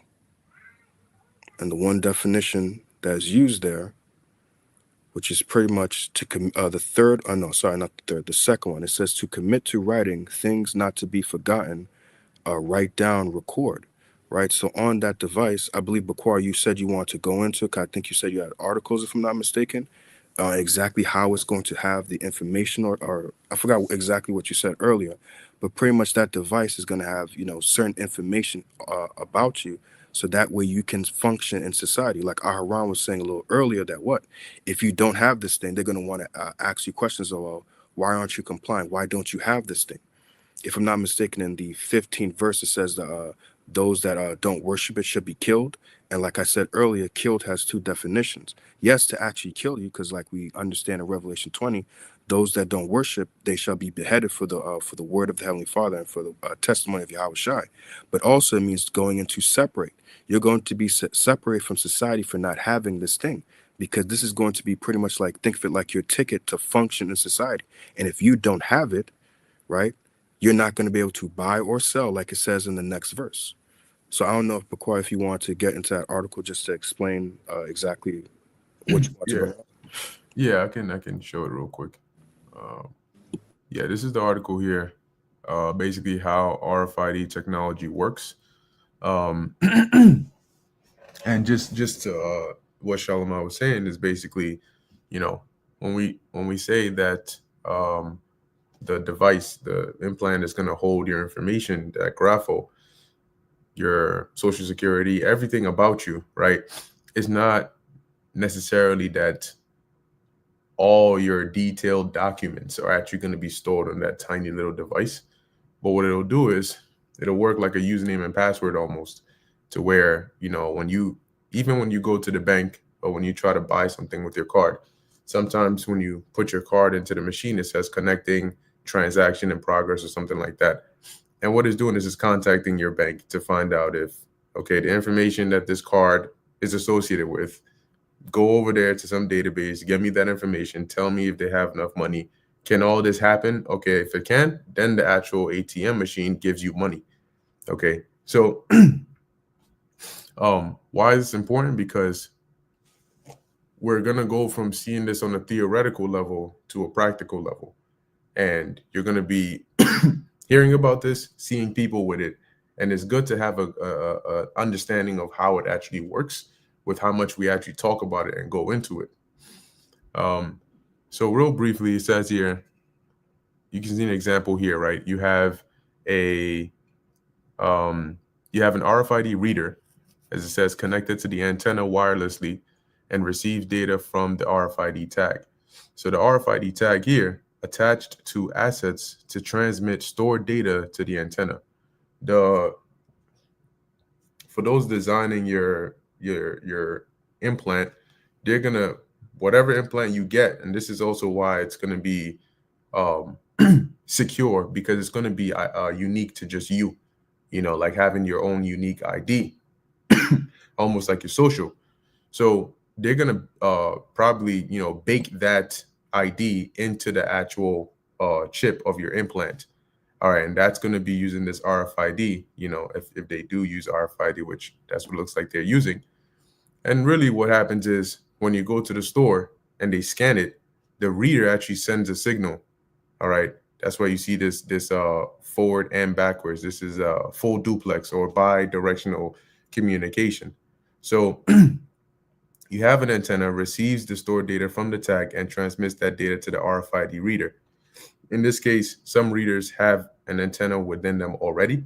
So it sends a signal, this is like a radio frequency signal, to your device, and the device inside of you just gonna lay, like, it basically lays dormant until it gets a signal. And when it gets a signal, then it responds back with a signal. That's sort of how it's programmed to respond, you know. So it's just there. And whenever you bring something close enough that can emit a signal, it'll say, okay, let me send you back the information that I have. That information here will be read by the reader. The reader will say, as you can see here, it's connected to some computer database, right? Data is transmitted into the RFID database where it can be stored and evaluated, and also vice versa. So if I go to the store, what this is going to do is, okay, I go to the store, I'm trying to buy a product. I picked up all the stuff, I get to the register, they're like, can you show us some payment or some ID, please? You show them your hand, they go ahead and scan.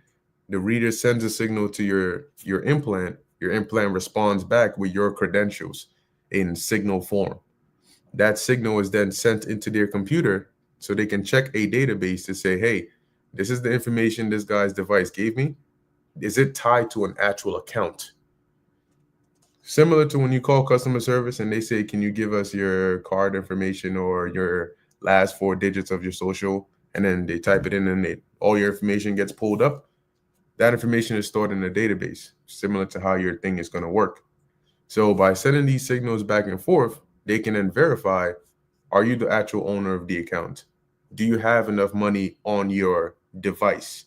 It's not your actual device, it's your bank account. And this is why it's going to be easy to integrate the actual implant into reality, because now they're saying, hey, when I go to the store with my credit card does the same thing. They scan the device and it tells me, is this person the owner of the account? Do they have enough money in their account? Well, take the credit card away and now make it a phone. Phone's still going to give me the same credentials that I'm going to connect to the same database with.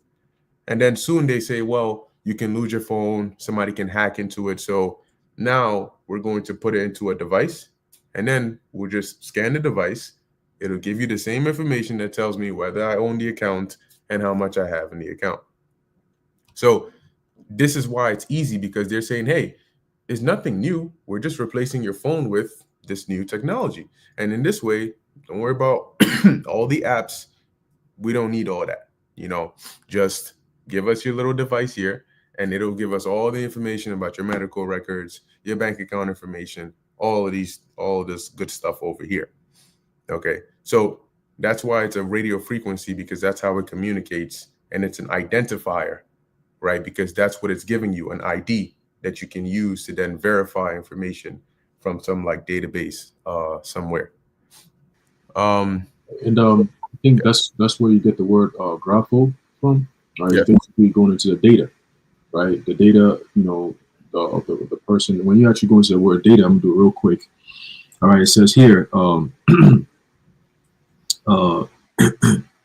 it says transmittable and storable information by which computer operations are performed, right? It's a structured collection of data in a computer. I hate when they use the same word to describe what you're trying to get. Let's get a little bit more here. It says facts, figures, statistics, details, particulars, specifics, features, information, right? So once they scan your CHIP, it gives them all the information they need about you, at least at that point, like you mentioned, like you pretty much covered there. It says background, right? Evidence, material, statement, right? A file, right? A profile of this person, right? Once they scan you, they already have your profile. They know who you are, where you're from, what's your health status. All these things will pop up. But see, the way they're going to get a lot of people, or they plan to get the whole world on this, is by way of the economy. So they're tying this into the economy, right? So if you can't make any purchases, where do you go? We live in a world where everything is based on demand and supply, right? If you have a demand, you will have a supply for it. Now, when you get to a point where you have so much demand and little supply, whatever is left becomes very, very expensive. And if you go the opposite way, you have a lot of supply and less demand, then the supply becomes very cheap because they want to, disperse of it, right? But when you get to a system where there is no supply unless, right, unless you make that, you have that connection, at that point, you have to do whatever it takes to get that supply, because it's like it's not just a limitation going into the famine. It's a cutoff. It's a block, right? And in order for you to get a key or access into that block, you have to do something. You have to perform something, which is where that temptation comes in. Oh man, I gotta pay for this. I gotta buy this. You see. So that's a small little psychological thing they're going to use to get pretty much a lot of people who don't have that gift of faith in Yahweh Bashim Yahushua to deliver us in them days, right? They're going to end up taking it, right? As it says in Revelation, the 3rd chapter, right? But yeah, just want to bring that up. You got it. Yeah, God. And in Revelation, forget the chapter it mentions, but it talks about them having a grievous sore for those that received it. And you can start to see why, right, when you're dealing with radio frequencies, because as you can see in this example here, and I'm going to read this little portion here, it says, an RFID reader sends radio frequency signals via an antenna. Anything that communicates wirelessly, it has to use some transmitter and receiver, and that's usually why you have an antenna. So, back in the day when you wanted to watch TV, you would buy the antenna and plug it into your old big box of a TV, and then you try to position it in a good way, extend it, minimize it to try and catch a signal. And that's literally what you were trying to do. The signal is literally information in the air being transmitted from like the TV station, and your antenna is actually grabbing that information from the air and converting it into the images you see on your TV. So this is happening, like I said, anything that communicates wirelessly, it's just an antenna. And the reason this can become a health problem is because, let me read this verse. So it says, the antenna radiates the radio frequency energy, and it is absorbed by the RFID tag attached to a good or a material. The tag uses the absorbed energy to power up and return data from the embedded chip. So this solves the problem of a power source. Well, are you going to have an eternal battery in here? Are they going to use your body temperature to power it up? What are they going to do? So that's why I said it lies dormant until it receives that signal, and then it emits it back. The returned radio frequency signal is captured by the reader's antenna and decoded by the reader. A connected system receives the decoded input for decision making. So you can see here, you have the device, you have an antenna, and then they're communicating one with another. The way the antennas work is it's with like chemistry, right? It's an electron, and it has an oscillator. And when it oscillates, an oscillation just means it's going up and down, up and down, up and down, up and down really fast. So what it does is it moves these electrons up and down very quickly in some metal environment, and you have a electromagnetic field that starts to form. That electromagnetic field that starts to form is what they then send the information on it. The problem is, as it generates this electromagnetic field, it also generates radiation. And so imagine having a device inside of your body that receives radio frequency signals, and then it converts them, and then it sends a signal back. It's generating that signal, but it's also generating some form of radiation as well. And yes, we get radiation, when you have Wi-Fi, it's traveling through your body, it's traveling through your walls, but this is actually inside of your body. And it's every time you scan it, it's going to emit that signal. And every time something else, some reader sends a signal to it, it might just trigger it.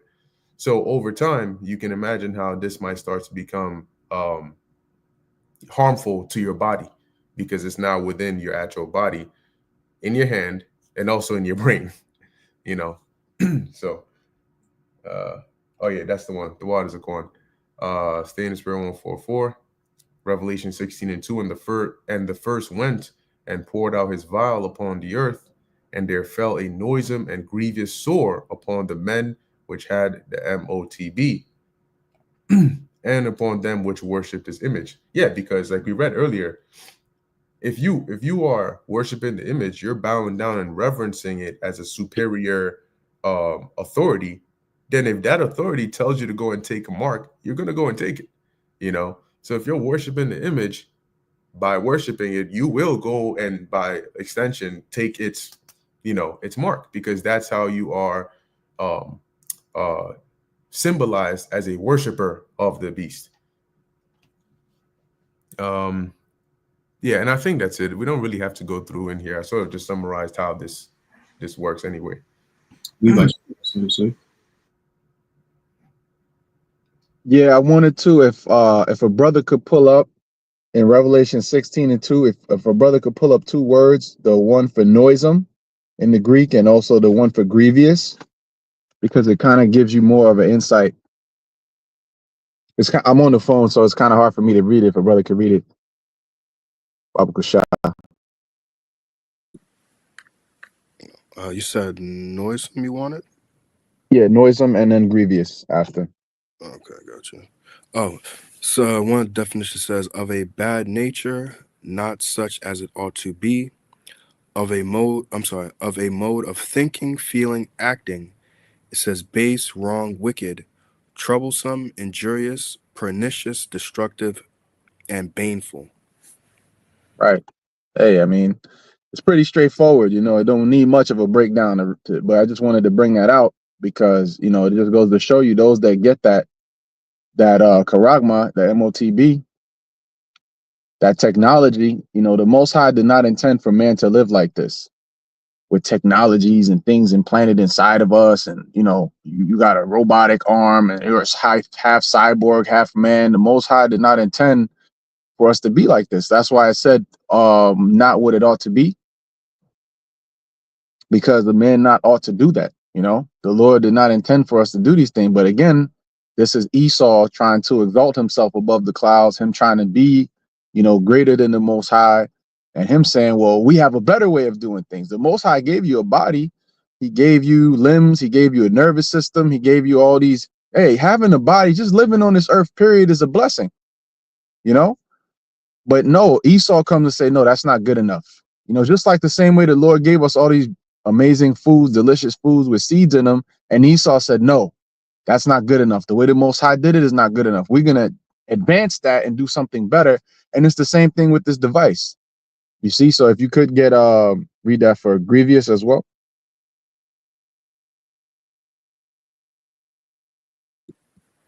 It says for grievous, it says full of labors, annoyances, hardship, pressed and harassed by labors, bring toils, annoyance, perils of a time full of peril to Christian faith and steadfastness, causing pain and trouble. And one says, in a physical sense, diseased or blind. Disease, yeah. So people are going to develop cancer based off of that. People are going to develop sores in their body. People are going to develop all types of issues. I mean, on top of the issues already caused by the juice.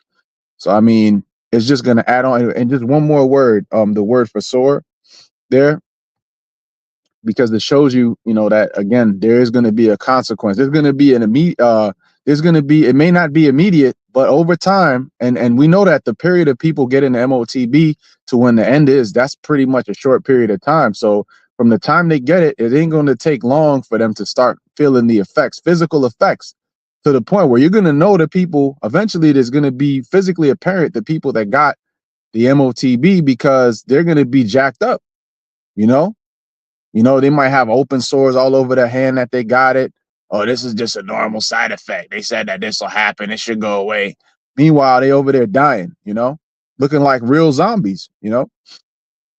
Go ahead, Baba Kushah. It says a wound, a wound producing a discharge, pus, a sore, or ulcer. Nasty, disgusting. A pus-filled, discharge-filled sore. You know that we are mentioned again. It mentioned painful and odious and just all types of nastiness is going to be coming from where they got that. You see, but again, you know, we are, you know, the Lord made us, we're biological beings. You know, we have a certain type of chemistry about our body, and to disrupt that with this all these devices and these different frequencies, as the brother Bukhari was going into, is a subversion of life itself. So this is another one of the many reasons why the Most High is going to destroy this place. And for people to say, well, it's not a big deal, it is a big deal to the Most High. Otherwise, he wouldn't have put all the judgments for it in all these scriptures. You got Revelation 13, 14, 16. All right. If I'm not mistaken, 19 and 20.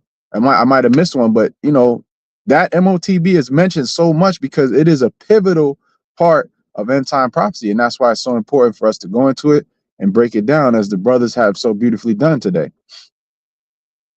You got it out. Hey, Noah Yuval Harari said that humans are now hackable creatures. So there you go.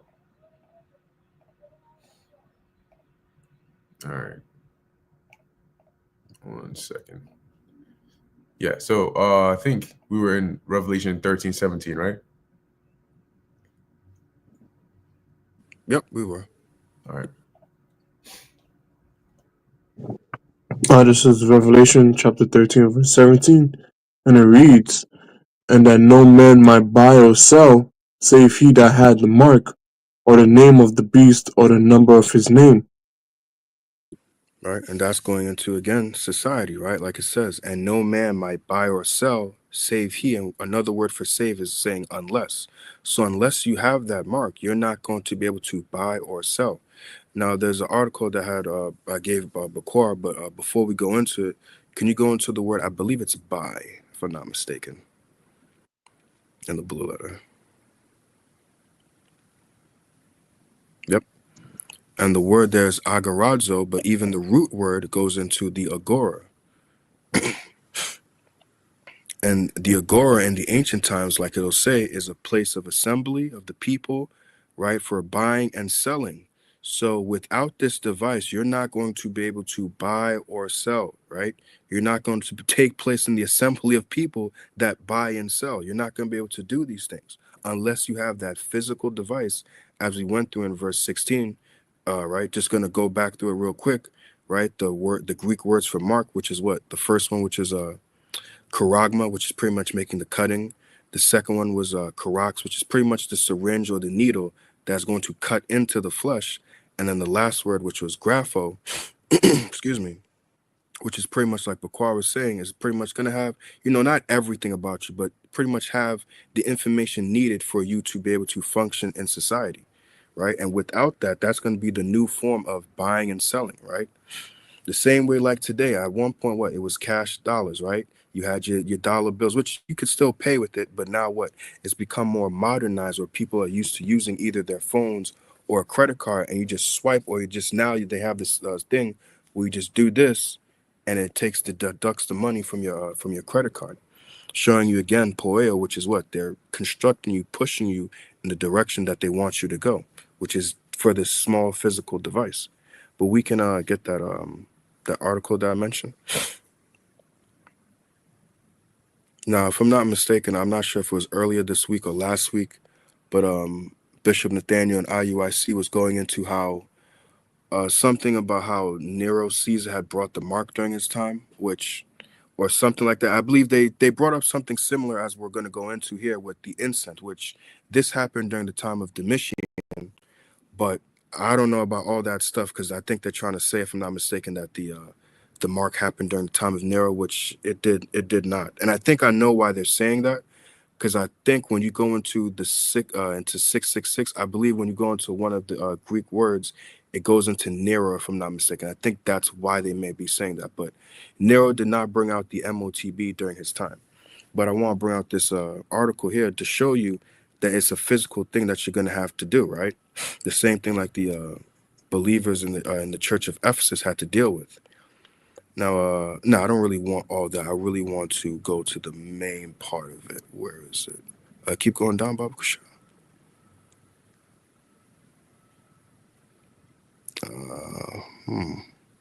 Where was it? Do you remember any key words? I can just word search through here. Oh, it mentioned agora. It was like big and bold. Oh, perfect. There we go. Right. So it says right there, Ephesus had a large square, the Agora, filled with the smell of spices from far off lands, the beautiful sights of textiles and artifacts from distant craftsmen. But there was something about the Agora that was difficult for early believers. Right by the entrance to the market, right, this is the place where you would buy and sell, the place where everybody would gather. Right by the entrance to the market was an incense burner. It says in order to enter the agora, you had to take a pinch of incense and burn a little as tribute to Caesar, acknowledging him as God. So what they want you to do is before you get into this place, not saying this is the MOTB, don't get that twisted, but in order to show your allegiance to Caesar, acknowledging him as the heavenly, as God, right? I believe Aharon went into that word. I forgot it was homage and basically someone of a superior rank. If you want to acknowledge Caesar as a superior rank over you, you have to burn incense and they have to see you do it. They're not going to just let you roll up in. Hey, did you burn incense? Why don't you burn incense to Caesar? What's up with you? You don't commend Caesar as God? What's wrong with you? So you're not going to be able to go in there, go into the agora. What if you have to buy things for your family, whatever? Unless you burn incense to Caesar, acknowledging him as God, unless we see you do this, you can't come in here. It's the same thing with the MOTB. It's going to be a physical device that you're going to have to take. And just like I said in the Georgia Guidestones, one of the commandments said to worship man and his mind. Whose mind? Esau's mind. So they want you to worship his mind. What? By taking that MOTB, that small device. You're going to have to show your allegiance to him. The same way the believers of Ephesus had to go through it. They had to actually burn incense before entering the agora to acknowledge him as God. And if you're going to worship man and his mind, which is Esau, you're going to have to take that device within your right hand or on your forehead. But going to Revelation 14, it doesn't matter where. As long as you get that, you have now acknowledged the elites as your God. That's right.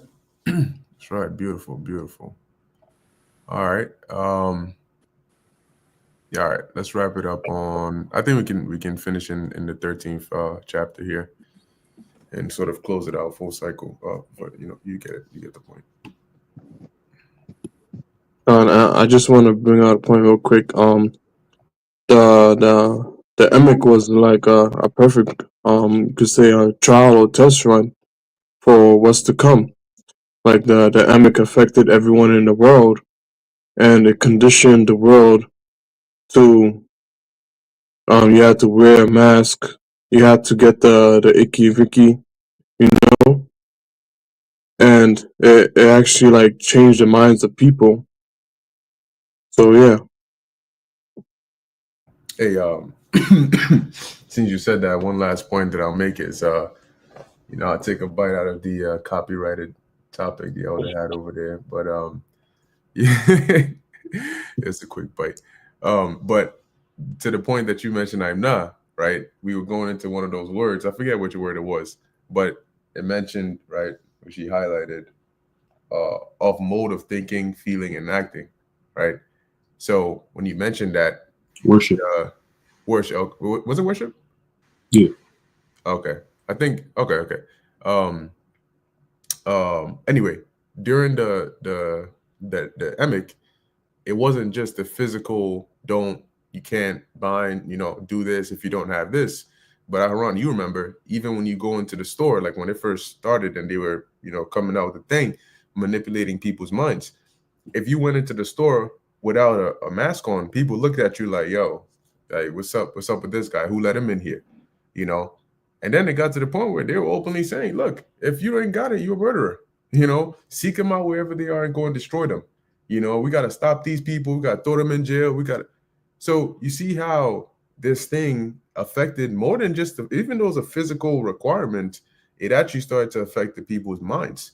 And that's why it mentions them being deceived, because it's gonna start to affect their minds. So imagine when the thing comes out, they're going yeah, they're gonna come a lot of ways with it, But yeah, that's what I wanted to make mention on that.